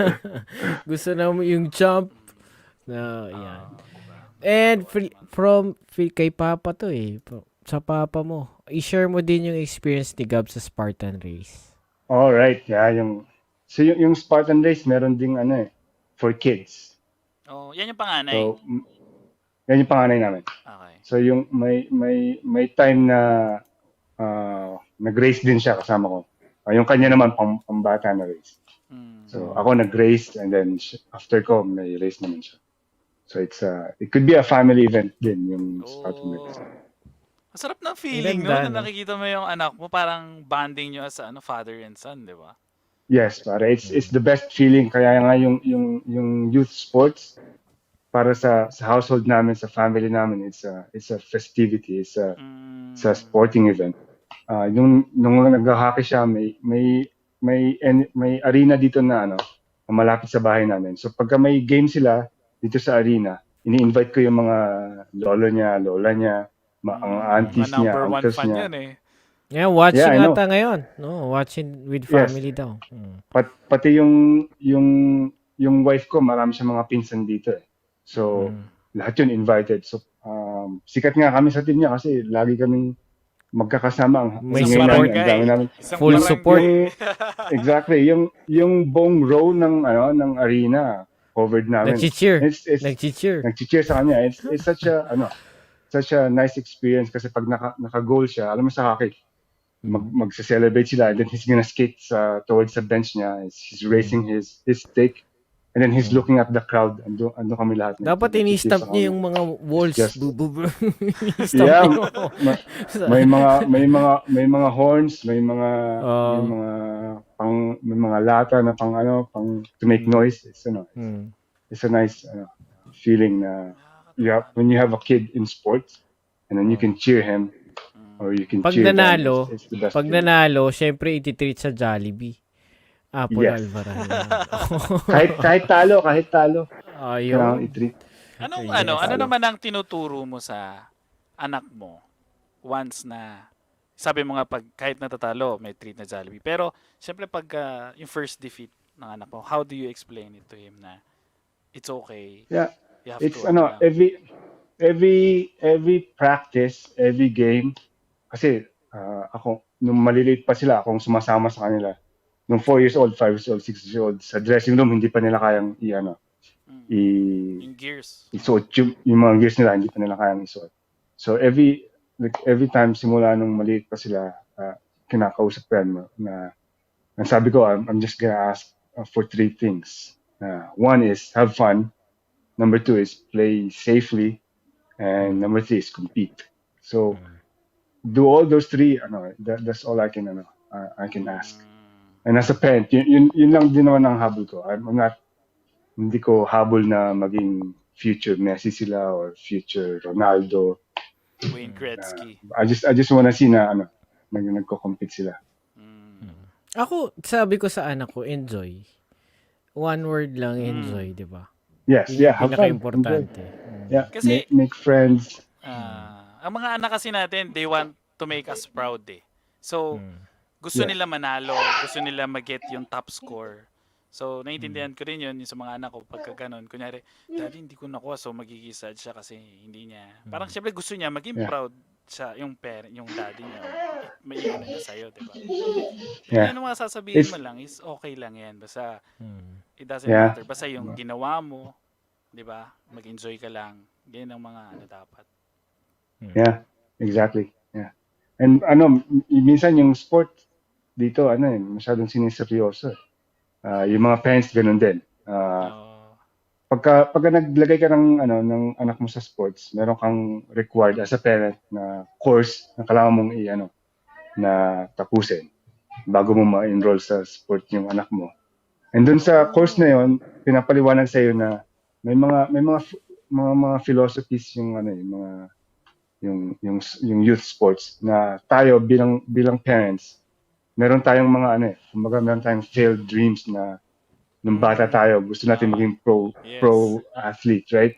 Totoo, So totoo. no? yung failed dreams natin, now we're living it through our kid, Tama. 'di ba? So we Hindi push naman them. failed dream. Hindi naman Yeah, failed dream. Meron kang mga dream. Yung mga Hindi dreams mo- natin, yeah, exactly. Hindi mo mga masasabi, Unfulfilled. wait, unfulfilled. Hindi mo Yeah, na lang unfulfilled mamamalayan, biglang ginagawa na pala nung anak mo, tapos magugulat ka, uy, wow, parang, di ba sila ngayon yung nagre-reach dun sa dream na yon Yeah. na dun sa line ng blood mo. Parang nakakagulat lang. Yeah, exactly. Magstay dun sa ano. Bros, may gusto lang mag-say hi. Go, Gising go, na yung go, mga go. anak ko. Hello! Ito ang pangalawa ko, Soccer si player. Alonso. Soccer player yan, si Yan, Alonso. nagsasaka yan, sasaka. Mm. Ayaw mag-hockey kasi hindi niya interest. Pero ang gusto niya soccer and basketball. Too bad Pero kasi may COVID tayo ngayon. Oo nga eh. Pero pangpalakas ng stamina yan, running. Diba? Oh yeah. Mm. Na yung Ganda. yung soccer Teka field, lang, takbuhan. balikan na natin yung asan na ba tayo nun? Nung nag-college na yun dun sa weight loss journey mo. Bago tayo Alright, lumayo. Yeah. Mm. So yeah, nung ang ginawa ko noon, pre, nag-start ako magpunta sa gym. And yung mga mataba ako noon, pero yung mga tao sa gym actually pare, I was surprised kasi they're welcoming. I thought i-ridicule ka or ibubuli ka. But no, they were cheering me on. Every morning na pumunta ako doon, they're happy to see me. We're having giving ourselves high fives. And they're showing me kung ano yung mga lifts. Until eventually kumbaga naging part na ng routine ko, ng buhay ko na okay, I have to do something in the morning na magbanat-banat ng buto, mag-stretch, Mommy watching, magbuhat. Oh, that's my mom. Happy birthday, mom. Oh, Hey, happy birthday Yes. po. happy birthday dito. Yeah. Kakain ba kayo sa And tapos, Jollibee? Maya, Jollibee. Okay. Yeah, and then eventually, pare, nung college, iba-ibang schedule natin yan, Eugene, maalala mo. And then may mga araw na ang first class ko is 3 o'clock in the afternoon hanggang 9:00 ng gabi. So meron akong time makapagbuhat, makapag-gym. Hanggang sa eventually naging part na ng buhay ko 'yon. Nung nag-move kami dito sa Canada, as much as I can, I tried to maintain it. And then nung nagkaanak kami, pare, once nagkaanak ka, you can either go, pwede kang Dad bod. tumaba, dad bod, or you could be so busy, wala kang time umupo sa couch, wala kang time kumain ng so siguro doon ako sa kabilang side na we're always on the go and wala akong time masyadong umupo sa couch and lagi nababanat yung buto ko. I'm not saying na para akong si Bato, si Cristobal. But I make it a point na in the morning, that's when yun yung time ko na to get my workout in. And still kasi pare, we have 3 kids, full-time job. Kailangan natin mag-ehersisyo to keep up with them. Tama. Right? Tama. Yung mga kids ko ngayon, sila they're the ones trying to keep up with me.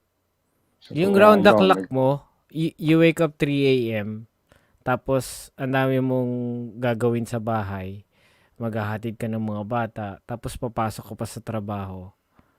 Talagang nakakapanlambot yung mga pinaggagawa mo. Yeah, kung wala, hindi ka nagbabanat ng buto you're gonna give up. Paano naman? Paano yun? Pagka relaxation naman. Siyempre, ang dami. Sabi mo nga kanina, talagang weekday, talagang full schedule, ang dami yung ginagawa sa Gumagawa rin ba kayo ng mga family trips? Vacations? Ganyan. Yes. Yeah. Mga ganyan. Ang dito sa Alberta sa Canada is long driving. So we're nakatira kami sa city, but then yung mountains malapit lang sa amin. It's about a few hours drive, and then pagka summer, sometimes it's a quick weekend getaway. Punta kami sa mountains to relax, just to absorb the scenery. Magbo-boating kami. It's relaxing yung mga and yung Canadian Rockies Yun nga tatanong ko, ano ba yung mga Canadian Rockies na yan Ayan, that's Moraine Lake sa dito sa Alberta. Ang ganda niyan eh. And yung boat, I don't know if you can see it, you can rent that. And then you don't have to pedal hard, pare. Mag-pedal ka lang 1, 2, 3. The waters are so Anong so name still, ng lake? so serene. Moraine Lake. M-O-R-A. Kasi sa mga photographers, Teka, siya kumuha daw niyan eh. Siya daw kumuha niyan eh. Oo, ganda, no? Yeah, Gulat ako nga ako, kumuha. sabi ko, Ganda. ganda. Sa mga photographers, itong place na to, isa yan sa mga land o place na kailangan parang kasama sa bucket list mong mapicturan. And Sa pare, mga pag nandiyan ka sa lugar na yan, hindi kailangan pro photographer ka. Yung scenery is so beautiful, pre. Just oh. pull out your phone, take a picture. Yun, They're Yan gonna turn oh. out so super good. ganda. Ito naman Grabe. yung Lake Louise dito sa Ito din, Lake Wow. Louise din. Lake Ang ganda Louise, naman. Napaka-calm naman Yung Alberta. sa top view niyan pag pumanik ka sa taas, tas saka mo siya pinicturean. Ang ganda rin nun Yung angle na yun. So yeah, Kala mo nakapunta na, no? Pero hanggang tingin lang ako. Yeah, Hanggang tingin lang ako ng maganda yan, photos. pare. Totoo. Nung Sa YouTube nung nakikita ko. nung sinend ko yan kay Yuji, nag-message siya, sabi niya, pare, sobrang ganda nito. And Maganda, as in it's maganda. so refreshing to hear that from him.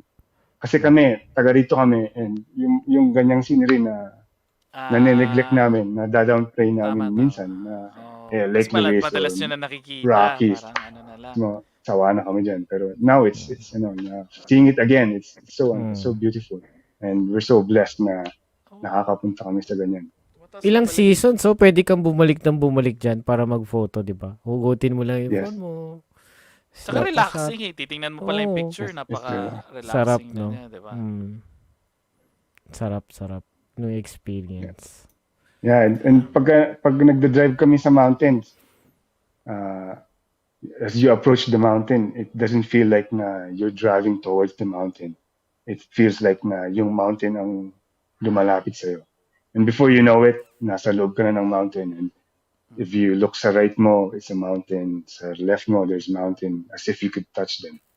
And it's so beautiful, pare, na mawawonder ka na lang na, our God Parang hindi created this. totoo This is, it's so wonderful. Ganyan din yung experience ko nung first time ko makita yung Mount Fuji. I Yeah. was going to Tokyo para magpunta ng Disneyland. So, nagde-drive. Tapos makikita mo na lang, andun na yung peak, Yeah. yung pinakataas. Tapos, biglang pagkalabas mo na ng tunnel, makikita mo na nasa gilid mo na. Talagang, kala mo parang Photoshop na nilagay lang doon na hindi totoo na talagang, yung sinasabi mo, yung talagang hindi mo ma-explain yung beauty pagka, hindi mo sa picture. Hindi mo it's you have to experience it na para maano mo. Yan yung isa sa mga, siguro pag tumatanda ka na yung mga nature na talaga yung mga na-appreciate mo, yung mga ganyan. Yes, yung mga nature na. Relaxing lang. Especially as na nakatira kami sa city, so yung hustle and bustle of the city. Pag nagpa-plan kami ng trips, we just wanna get away from the city, something quiet. So yun kumbaga yan ang pinaka-Tagaytay namin sa Pilipinas, di ba, na punta tayong Tagaytay, quick getaway. Sa Taal. Hindi dito siguro naman, pag nagkakaedad, pag nagmamature na, pag nagmamature ka na, mas na-appreciate Mas mo maganda na pa ba kayong ganyan yung kalikasan. nagmamature kaysa nagkakaedad? Hindi, parang kasi dati, more on laruan, pagka medyo, Games, di ba? Yes. Games, mga ganyan. Tapos pag nagkakaedad, hindi pala nagkakaedad. Pag nagmamature ka na, Mature. na-appreciate mo na yung kalikasan. Diba? Sama ka na sa Kalikasan. mga, Kalokohan. And hindi lang basta sa kalikasan or sa nature, pare. I think in general, nung habang tumatanda tayo, or nagkakaedad o nagmamature, kaunti na lang talaga yung mga bagay na na you'd say na nagbibigay sa'yo ng joy. Tama. Pagka mas bata ka, mas maraming items na Yes. nagpapasaya sa'yo. Pero ngayon, at our age, at our level Yung of connection, maturity, nade-develop yung it's connection. probably a few things na if I ask you what brings you joy, kaunti lang yan, pre. You can probably count them in your hand. Number one And mo I pa, think family. Diba? Yan Yes. ang ano mo. And I'm sure walang material things doon na magka-count when I ask you what brings you happiness, what brings you joy. Family. Walang, Number 2, sleep. yes. Yung ito Siyempre sa edad natin kailangan natin magtrabaho. Yung simpleng lumabas ka doon, lumanghap ka ng hangin, napakasarap na nung feeling eh. Yung galing ka sa loob ng trabaho, tapos lumabas ka, lumanghap ka nung hangin na fresh, na parang napakasarap na nung feeling eh. Yung simpleng ganun lang na ma-appreciate mo yung hangin na nilanghap mo, parang refreshing na rin.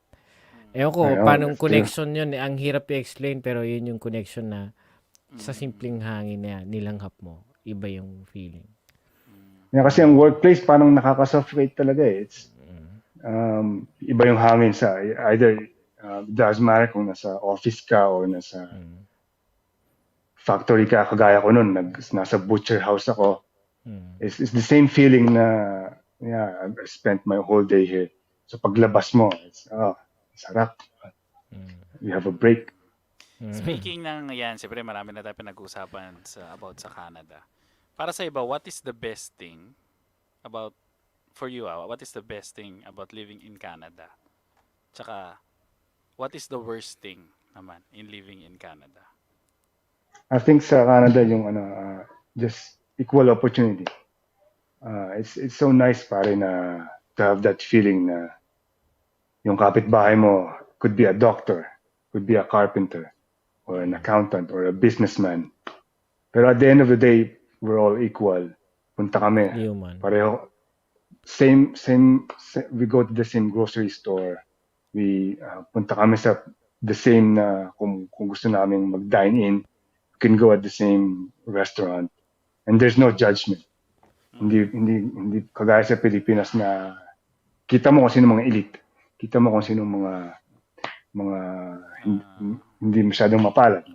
Pero just sa Canada, it's equal. You can pretty much achieve anything you want. And I think that's yun ang gusto ko dito sa Canada na there's no judgment na lahat kami equal. Equal lahat eh. Yun ang isang maganda. And hindi ka mahihiya na mukhang mamahaling yung restaurant na yan, punta ako doon. You won't have that feeling dito sa Canada. So yun ang na gusto ko dito na talagang we're equal, and it's up to you pare talaga na kung gaano mo gustong magtrabaho, mag-work hard to achieve your goals, your dreams, your ambition. So it's if you have the right mentality, you can be there. You can get it. Yung feeling na Yun ang- may disconnection dahil foreigner ka, meron ba? Wala pare. Sa totoo lang kasi ang multicultural dito sa Canada, at least dito sa city namin, it's multicultural. If you pack a group of 10 people sa isang room randomly, it's half. It probably may half na puti, and then yung half iba-ibang kulay. May itim, may Chinese, may Indian, may Filipinos, may Mexicano. So never ko na feel na minority ako dito na galing kami ng Pilipinas na Walang ganun tingin. I don't belong. No, kasi lahat kami iba-ibang kulay namin, iba-ibang backgrounds namin. So not once na feel ko na ganun. No. Ang pag Disconnected. na ramdaman mo yung disconnect, parang ang sakit sa loob.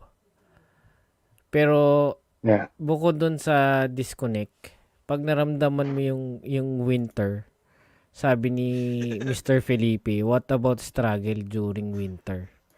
Yung ramdamin mo yung lamig. Oo, Mukhang kasi may lamig. nag-struggle ka sa winter. Ibang-iba dyan eh. May lamig dito malamig. sa Japan pero parang matindi ata ang lamigan dyan sa Canada. Oo. Mas matindi dito pare ang hindi uncommon dito na mag negative 40 degrees Celsius. Oo. And may mga viral videos if you look it up sa YouTube na it's so cold na nasa balcony sila. Meron silang boiling water. And then katapon nila sa balcony nila, di ba? And before the water hits the ground, Matigas nag-yelo na. But it's not every day like that. It's probably mga 2 or 3 times a year na may ganon. Ganon ang winter. Pag So sinipong ka, pag tumulo yung sipon mo, nanigas na. Ay, yes, sige na. matigas na. Paano ka matigas na. nag-adjust? Paano ka nag-adjust nun? Nahirapan ka ba? O It's parang eventually, ano nga nat eventually chinaka mo? maka-cope up ka eh. Ah, Ma-adjust yung body mo. Pero I think, ang key is you have to, dress for the weather. So, ang first mga time mo Pinoy, ba yun na mag-winter nun? Nung unang dumating ka diyan nun? yeah, that's first time. Kasi pag first time, Actually, masaya ka pa eh. Masaya ka pa eh. yeah, Yun yung masaya pa ako looking nung forward snow. ka sa winter, sa snow. Yung pangalawang Yeah, taon, yun na yung parang Ang ayaw lamig mo wala na na, ah. ayaw na, lumabas. ayaw na. Especially ako ngayon, pare, ayoko na ng, ayoko ng snow. Kasi, corner lot kami sa, Oo. nakatira kami sa corner lot. Eh, sino-shovel mo yun. Sino-shovel ko yung driveway, pati yung island. So, mas Mm. marami akong sino-shovel. Eh, pag makapal ang snow, mabigat sa, masakit sa likod. Yung Pero, lawn mower. mower, Lawn Mower. mower. lawn mower. Nabulol mo. Meron bang pang snow nun? Meron, snow blower naman. Maliit lang, di ba? Para mas Parang, mabilis. Yeah, para hindi mo hindi na mo siya na shovel, shovel. paparaanin mo lang. Pero ang problema pare, yung matagal ko nang gustong bumili ng snow blower eh. Kasi nga maraming kinukabit. Ah. Pero yung kapitbahay ko na carpenter, he's 65 years old or close to 70. Nagsho-shovel siya mano-mano. So ako ang 30 years old tapos yung kapitbahay ko Sa bagay, mano-mano di ako ba? naka snow blower. So, hindi ako makabili ng snow blower. Baka naman, teka lang, baka ganun naman din Tanungin mo ang siya. iniisip nun sa'yo. Ay, Tanungin mo hindi siya. ako magpapatalo Pwede. doon. Hindi ako magpapatalo, hindi ako bibili. Pero matagal ko na rin gusto bumili ng snowblower. Tanungin Kaso mo yun lang nga, siya. Tatanungin ko Baka, na nga eh. baka Pupuntahan gusto ko, mo i-try tatanungin ng ko. blower. Yeah, Bili kaya tayo para Meron Yeah. akong alam. Baka pwede natin tapusin yung competition at magbili tayong snowblower para mas madali ang buhay natin. Oo. Tsaka para hindi na rin Abangan mahirapan, lang di pala ba? kayong dalawa. Oo. Yes, we address our boss sa pangalan nila, walang tawag na sir or ma'am. Oh. Yes. Yun yung comment ng dad ko. So dito, hindi uso yung sir or ma'am Sir, sa mga ma'am. boss mo. Oo. Walang ganun. Parang- It's lang. It's by name. Sa Pilipinas kasi, sa ngayon, pag sir, ma'am, parang paggalang. Di ba sa mga department store yun? Sir, ma'am. Ina-address mo yung tao, hindi naman sa nakakataas siya. Parang paggalang, showing ng paggalang. Para sa akin yun yung pagkakaintindi ko. Hindi I naman don't know, sa dahil. kung generational yon kasi siguro yung generation before us sa workplace ganun di ba? Pag yung Parang superior Mr. mo and Miss. sa rank. Mr. and Yeah. Miss. Parang ganun lang. Sir. Oo. Pero dito wala. Kahit Maski yung CEO. Mr. ganito, walang ganon. Mr. Pallarca, hindi ganon. Talagang first name o last First name name. naman? Just first name. First name. Oh. If minsan nickname pa nga yung halimbawa, yung pinaka-boss sa organization namin, ang address sa kanya is his nickname. So Sexy makikita pare. mo na lang. Pero mas masarap nga yun. Yung sa pangalan mo talaga tatawagin. Kasi Walang yung sir, walang ma'am, walang Yung mister. connection Yes. nyo is ando doon. Oh, yung pangalan talaga mismo. First diba? name Sa bagay. basis, di ba? Yeah, first name basis. Doon mo makikita yung level na equal kayo. Walang ano. Maganda naman yun kasi as a employee, yung tingin sa'yo is inaano ka na equal ng boss mo. So mas magiging Yes. ka magtrabaho mabuti. Magiging yung positive Oo yung nga, no? magiging Yung pakiramdam parang ang sarap din kasi sa pangalan mo siya tatawagin. Maganda nga, maganda. Yeah, and parang mas may connection kayo na more personal. Oh. It's not just all about like work. Yung sinabi So- kong paggalang parang 50-50, meron pa ring superiority yung dating. Oo. Parang Kasi, ganon. Sir, ano ma'am. naman, minsan, okay, ako yung boss yan. Oh, Meron din ba mga tip-dip dyan? I mean sa restaurant? Meron sa Parang restaurant, States din, magtitip ka. parang ganon. Yeah, so ang standard is 15% tip. Oh, So pag kuripot ka, titingnan. blacklist ka sa restaurant. Makikilala ka ng server mo na ito pala. Just kidding, pare. But yeah, it's unwritten rule na you have yung mga you have to tip. kakamayin yung mga pagkain mo. Yung mga Hindi kasi Pag Pag tinatanong ko sinabi sa sa'yo, mga iba-ibang countries kung baka may mga ganun bang culture na kasi dito sa Japan wala eh. Hindi ka nagtitip eh. wala. Wala, Hindi wala. kayo Hindi nagtitip. ka man. Parang kasama na siya doon sa lahat ng Yeah. so bayad na. So, Di, nung di, una rin, kala dito, ko kailangan magano eh. pero ako, nagtitip lang ako sa full service eh. Halimbawa, nag-dine in kami sa restaurant. Oh. Doon lang ako nagtitip. 15% ang standard. You can give more. Pero marami dito kahit nagte-take out ka lang. Halimbawa sa food court, umorder ka. Tapos, pagbabayad mo na may nakalagay kung gusto mo mag-tip. Hindi ako nagtitip pagka ganun lang. Kung mag-take out lang ako. Pagka ano lang, pagka full service lang. Doon lang ako nagtitip. Pero pag bang bibili lang ako tapos ipapack lang nila and then I'm gonna go. Si Hindi Jollibee. ako Si nagtitip. Jollibee, pag bibili ka sa Jollibee. Hindi ka na nagtitip. Wala naman tip. Walang tip sa Jollibee. Naalala ko, wala. Sorry ginalaw ko to. Meron kay ma'am, Kay Mami. kay mami. Describe how a person before you when entering the door is opening the door for you and even wait for you. Ang lalim nun eh. Mater, ang lalim po eh. Sandali po Describe how a Yeah, person. means yung culture dito sa Canada na pag magbubukas ka ng pinto, hawakan mo yung pinto para sa Sumusunod sa'yo. sa sumusunod. So you can either enter and then hold the door for them, or you can hold the door open and then let them pass first. So yun Parang ang- paggalang na din, di ba? So, Yes, yeah. And welcoming paggalang, yung and susunod. it's a Culture na nila basic yun. Nasa ano na yun. basic courtesy rin dito sa Canada na gano'n ang. Pero Sa- minsan may nasa mga culture ng Pilipino din yan, di ba? Yung pagbukas ng pinto. Hindi, pag maganda yung babae, binubuksan mo yung pinto. yeah. Iba yan eh. Iba yan eh. Pero minsan pre, naiinis ako kasi Oo. minsan pinagbuksan ko ng pinto tapos pinauna ko. Minsan kahit lalaki wala man lang acknowledgement eh. So minsan pagka ganun, Dire-diretso lang. hindi ako pinansin, so kalagitnaan Sarado minsan mo ulit. binibitiwan ko yung pintuan para Sarado mo bumagsak ulit. sa kanila. Huwag mong bitiwan, itulak mo papasara. Yeah. So we do that. Pero if you're on the receiving end, i-acknowledge mo naman yung nagbukas sa'yo ng pinto.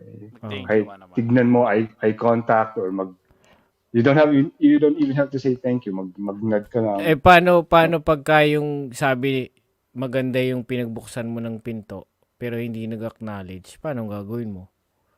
Ayos lang yan. Ayos lang. Ha? Ayos lang? Ayos. No, sorry, no comment. Yung misis Parang ko, bigla may tumingin sa'yo Eye contact ganun no? yung misis ko nanonood ata sa taas. Bartolina ako sa storage ako matulog. Hindi naman maganda. Hindi sinabi mong maganda. Kumbaga pag babae, syempre normal naman yun pag babae. Siyempre tinaalalayan talaga natin yan pag babae. Lalo na Babae lalaki pinagbubuksan. Or you hold the door open for them. Yes. Ano pa Paggalang. bang mga culture or mga ganyang mga sa Canada ang sa tingin mo yung na-adapt mo nung dumating ka dyan? Adapt ko. Kasi sabi nga kanina ni Katrina yung mga yung gusto mong makuha ng mga anak mo na culture ng mga Pilipino. Pero ikaw na nandiyan ka na for 16 years, right? Sa Canada. Mm-hmm. Ano yun naman yung parang naging na-adapt mo na culture dyan sa Canada na ginagamit mo na in your life naman? Not necessarily culture kasi free country naman to eh. So Canada, you can choose na pumunta ka dito and you can either assimilate and adapt yung culture ng Canada, or you can come here and i-practice mo pa rin yung own culture mo. So for us, we came here and we assimilated kasi now we play yung sport ng Canada. We hold the door open. Ang mga Canadians mahilig mag-sorry yan eh. So ano bang nagkabungguan kayo, magsabay pa kayo magsosorry sa sarili nyo, or minsan hindi mo lang siya marinig, sorry. So yun yung mga ganong mga culture na implement din namin sa sarili namin. Pero it doesn't mean na nagpunta ka dito, you can kind of forget yung culture ng Pilipino. You can still practice yung own culture mo. And it's true sa maraming mga lahi dito. Yung mga Indians, they still embrace their culture. I think pagka May ata yun or July, meron silang parade. And Canadians, they support them. Yung police, tawag dito, kino-close yung street para makapag-parade sila ng safely. And yung mga Canadians na they sumusunod sila happily para makapag-practice yung ibang tao ng sarili nilang culture. Nakakatuwa naman. Diba? Yung most frequent use of how are you daw? How are you? How's it going? Parating may tanong na ganyan. Yeah, Pag how's it going? Yeah, nakasalubong mo, the most, yeah. Laging nagbabatian na to start yung kumbaga small talk. Parang inyo parang musta. Musta? kamusta? Yeah, kumusta? Yeah. So before, same sa workplace, before ka tanungin ng boss mo kung nagawa mo na yung kailangan niyang gawin, tatanungin ka muna, how's your weekend? How was your evening? Oh, by the way, Bilisan mo dun sa nagawa mo. trabaho. Yeah, Tapusin mo exactly. Yeah. Mag-skip ka ng lunch mo para matapos mo to. Oo. Kinamusta ka muna pero bilisan mo yung gagawin mo. Yeah, Tapusin mo na. By the way, ito pa pala, gawin mo to yung isa mabagal ikaw na rin ang gumawa. Hanggang mag-pile up na. Pero kamusta ka ulit? Parang Yeah. Yung pagkatapos, are you still good? Yeah. Ganun pala talaga how frequent yung kumusta. Yung okay. Ayan. Anong tawag dito? Yung alin? Yung sa driving naman dyan. Meron ba kayong... ko yung iPhone. Wait lang. Ito yung bunso ko. Hindi niya alam na nagla-live nice. stream ako. Oh, hello. Ilan taon na? Rivon. How old are you daw?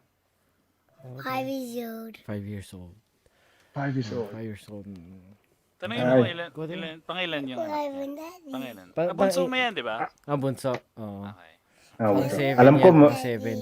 Pang 7 alam ko, 7 ang anak mo, Rivon. Yes. Punta ka na doon kay mami. Mapakasipag. Tapos ka na ba, Rivon? Kasunod pa ba daw? Tapos na ba?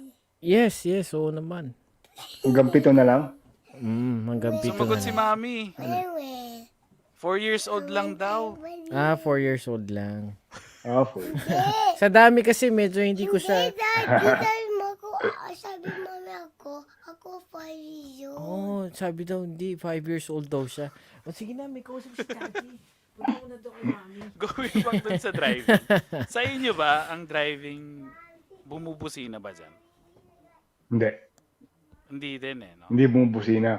Hindi rin pagka ang busina pagka if you're in dire need, magkakabungguan na kayo, bubusina.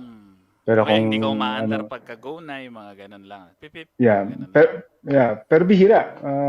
Yung iba, very courteous na hihintayin mo lang na mag-go siya. Pero yung iba naman, mga impatient, bubusina. Pero bihira kang makarinig ng busina dito. Actually, nung first time ko dito, alam mo, uso sa Pilipinas yung nagba-back up, umaatras. Tapos kinakatok mo yung bubong para anuhin mo, i-assist mo, tapos pagbabangga na, kakatok mo malakas. Last, May nasakyan akong ganun, pare, na nakayangkas ako, nasa passenger seat ako, umatras siya, kinakatok kong ganun. So, hindi siya sanay, sabi niya, ano yun, parang may sira yung kotse ko. Sabi ko, no, ako yun, sorry, hindi pala dapat ganun. So, iba yung mga driving habits nila dito. So, walang ganun katukan, din sa Japan walang businahan. Pag sa Japan, pag kinakatok mo, parang stop yung dating parang wait, parang stop, parang pag kinatok mo siya Sa Japan, parang sasabihin mo lang oray, parang ganun. Oray Ano is ibig sabihin ng oray? Alright. Alright. Makes sense. Oo, parang ganun. Tapos yung sabi mo na mahilig mag-sorry sa Canada. Ang mga sa Japan din gano'n sumimasen pa at saka guminasay. Parang Hindi sila magsorry. pasintabi din nila. Kunwari nakabangga mo o dumaan ka lang, parang guminasay, sumimasay, parang ganun yung mga sinasabi. Halos same culture siguro pagdating sa Yeah. mga pasintabi sa mga nakakasalamuhan ng tao. Ayun. Actually, nung nagpunta, I don't know kung malas lang kami nun, pero nung nagpunta kami sa US nun, sa terminal, sa airport, nasa Canada pa kami, may nagkakabangga kami, nagsosorry kami, di ba? Tapos nung napunta kami sa Denver ata, yun, banggaan na ng banggaan, walang nagsosorry sa amin. Sabi namin na misis ko, wala na tayo sa Canada. Wala na tayo sa Canada. Busy siguro, busy street. Busy. Pero iba, Talagang Walang dire-diretso. time walang time mag-sorry. Yes. So, yun. Oh, 1 hour and 45 minutes. Medyo Oh, wow. Haba natin. Maraming salamat, no. Pare, Sa parang time na ano lang binibigay mo. Parang 30 minutes pa lang Marami pang pwedeng dahil pa natin pwedeng. Tsaka marami pong salamat sa lahat po na nakikinig. Sa mami mo, happy birthday po ulit. Sa daddy mo rin, maraming salamat. Tsaka sa mga kamag-anak mo na. Thank you. And sa mga friends natin, maraming salamat po sa questions. Sa lahat po na nanonood. And don't forget po, libre po yung Spotify namin. Follow lang po kayo. Our page, follow and like po. And our YouTube din po. Kung gusto niyo po manood sa YouTube yan, subscribe na rin po kayo sa aming channel. Support. Yes. So, bali, mga few questions before we end. Bale, ako siguro mayroon pa ako isang tanong bago kami dun sa last question. Sa 16 years mo ba, umabot ka ba sa, bago yung question, kailan ka ba kinasal? I mean, 2008. So, dyan mo pa siya- 2005, no, sa Pilipinas. Sa Pilipinas. Girlfriend ko siya sa Pilipinas. Oh. And then, bumalik ako, nagpakasal kami. And then, mabilis lang yun. After a few months, na tanggap niya na yung papers niya. Nagpakasal kami February, and then August, nakarating na siya dito. Siya ba yung girlfriend mo nung hindi ka nakapasa sa Yes. hindi rin siya nag-take kami pareho, hindi rin siya nakapasa nun. So, may meaning pala talaga. But no regret. Meron kayo talagang May reason. pupuntahan. Sabi nga na hindi mo alam. Yes. May Sa mga 13 nangyayari sa years iyong of pangit. marriage. Diba?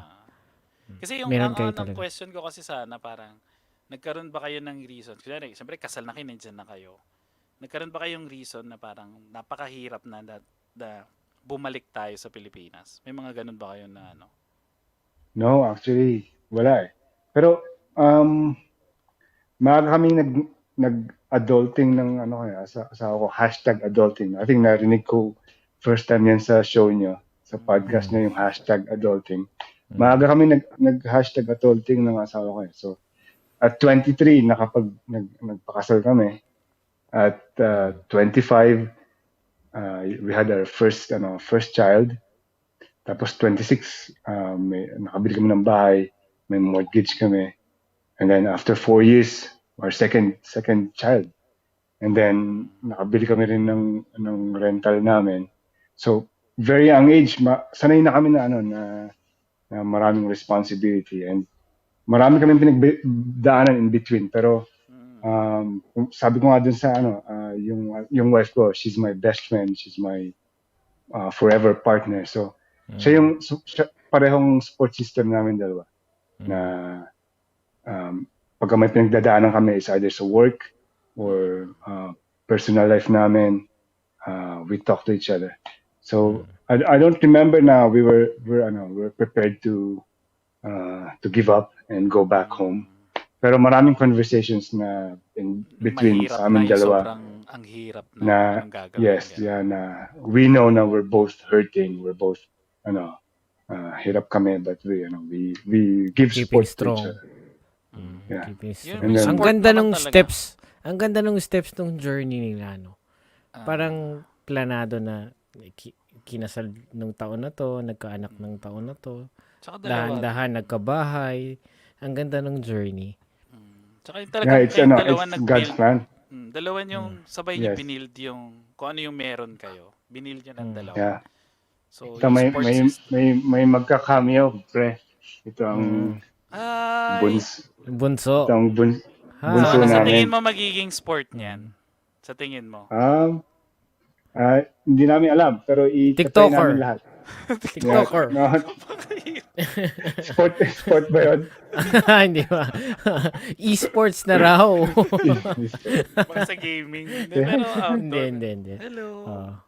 Ito ang bunso namin, si Juliana. Hi. Hi. Bagong gising ata, Ayun bagong na. gising. Bagong gising. Hinahanap ako. Daddy, Yeah. syempre. Yeah. Yes. So yun yung journey namin dalawang mag-asawa na marami kami pinagdaanan. Nung nakarating siya dito 2008, bago pa lang din ako. But we gave support to each other. And bago kami nag-mature, having kids at a young age, we decided na there are things na we're gonna give up for ourselves Tama. para makapagbuo kami ng pamilya and raise them para maging mabubuting mga tao sila. From Sinsa Marquez. Worth sharing the life you're Thank you, Mommy. Love you. That's yung mom ng wife ko. That's my mother-in-law. Hello po. Yeah. Thank you for watching po. Marami pong salamat. Yes. Yeah. Oh, huge. Maricel Season. Hello guys, late na ako, kakauwi ko lang. Ma'am, hello po. Welcome po. Thank you for dropping by. Ayan, ng home tech yan. Kasi Dito sa Japan. dito sa Japan yan. Pagka interested kayo, mga fellow nating kababayan dito sa Japan, pagka naghahanap din kayo ng mga bahay at an early age, baka Nice. kayo mag-asawa kayo, naghahanap kayo ng habang nagtatrabaho kayo, tapos naghahanap kayo ng bahay. Yan, kontakin niyo Kasama si sa Maricel. plano nyo, di ba? Kasama sa plano nyo yung pagbuo ng pamilya at pagkuha ng bahay dun sa journey ninyo. So, merong part dyan. Pag nasa Japan ka, i-message mo si Miss Maricel Season. And, Ng home tech, yes. oo, ng home tech para home tech yung real estate nung pangalan nung kumpanya. And, isama nyo na rin yung TSP. Pag message nyo siya. Di ba?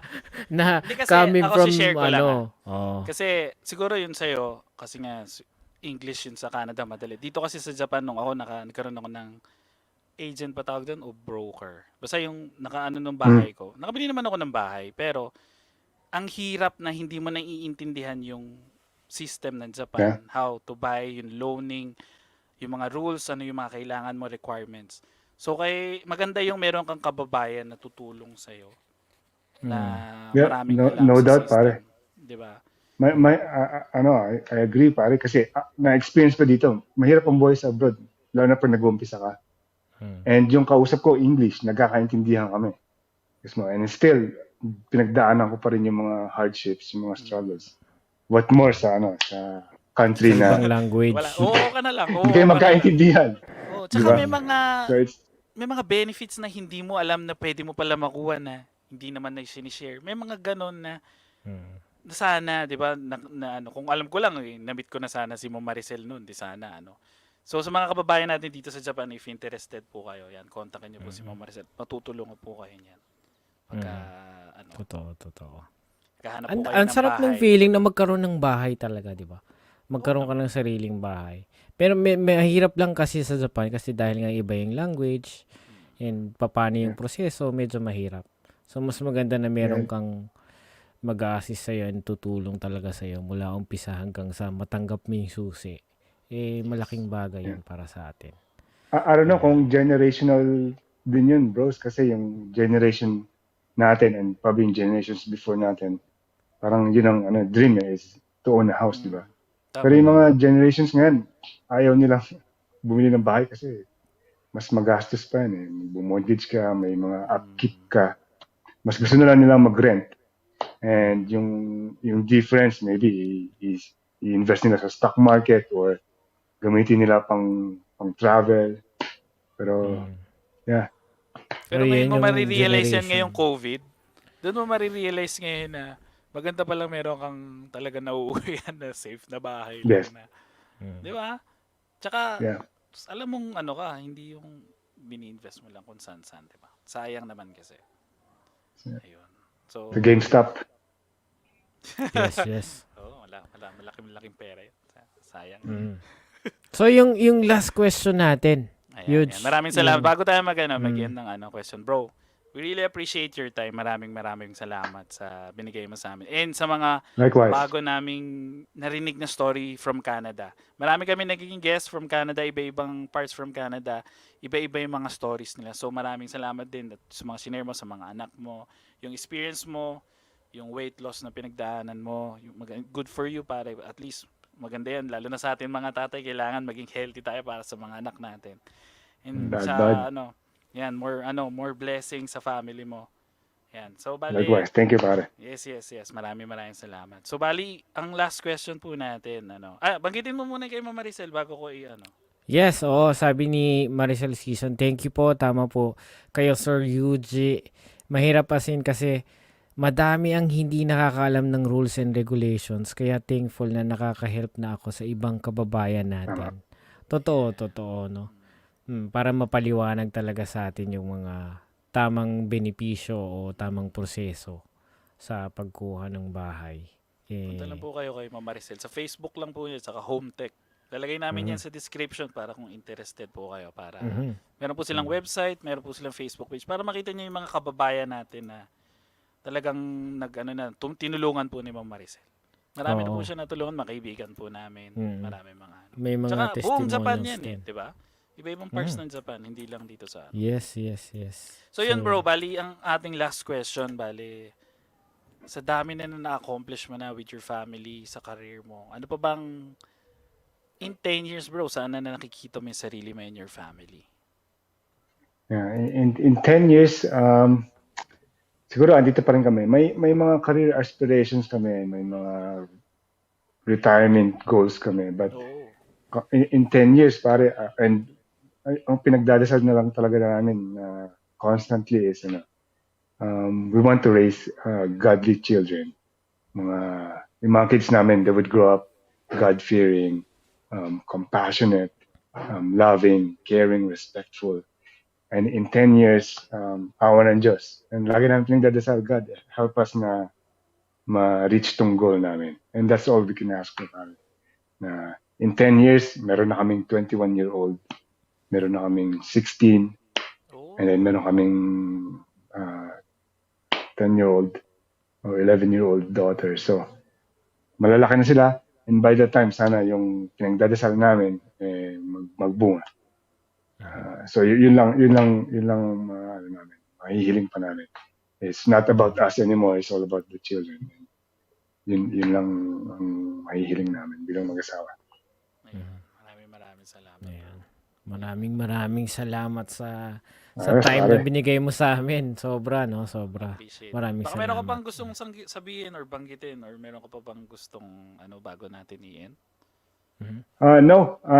I just want to say, guys, I just want to commend you for what you're doing. I think you guys, yung platform nyo, you're doing something awesome and wonderful para sa mga old friends kagaya namin ni Yuji to connect and catch up with our lives. So I think last time I checked, ilan ang subscriber nyo? 2,000? Reach lang Facebook. na followers Facebook. sa Facebook. Yes, Yeah, yes. so- Bago lang. Yeah, pare, if you don't mind, let's toast na mag-grow nyo yung subscriber Oo. nyo 1,000-fold. Sige. Pare, Pare, maraming 2 salamat. million subscribers, pare. Uy. Cheers to that. Maraming Yes. salamat dyan, pare. Thank you. Maraming salamat. We appreciate that, bro. Yes. Maraming salamat. That's it, pare. Yes. Thank you very So much. yun Ayan. guys, maraming pong salamat sa lahat po na nanonood. Hanggang ngayon, 2 hours po. Magto 2 hours na po tayo. Maraming salamat. Nagtsaga po kayo, nakinig po sa amin at nagtanong. At mga nakipagtawanan po. At sana po may natutunan po kayo. At kung meron pa kayo, gusto nyo po makapanood ng mga previous episodes po namin, nandiyan lang po sa Facebook page po namin. Sa YouTube channel din po namin, meron din po kami dyan, mga previous episodes. And kunyari, gusto nyo lang po makinig, na-stuck po kayo sa traffic, or naghihintay kayo, meron din po kami sa Spotify. Libre po lahat yan. So, like and follow, subscribe lang po kayo dyan, and download nyo lang po. Maraming salamat. Bro, maraming salamat. Stay safe and sa family mo. Thank you, pare. Dyan. Thanks for having me. Blessings to come. So, You too, this likewise. is Threesome Podcast. Yes, My bro. blessing. Maraming salamat. This is Threesome Podcast. I'm Easy. We are signing off. I'm Maraming Revon. salamat po. And Yes. Revon, Yes. stay safe Thank you. po. Have a great weekend po. Bye. Bye-bye.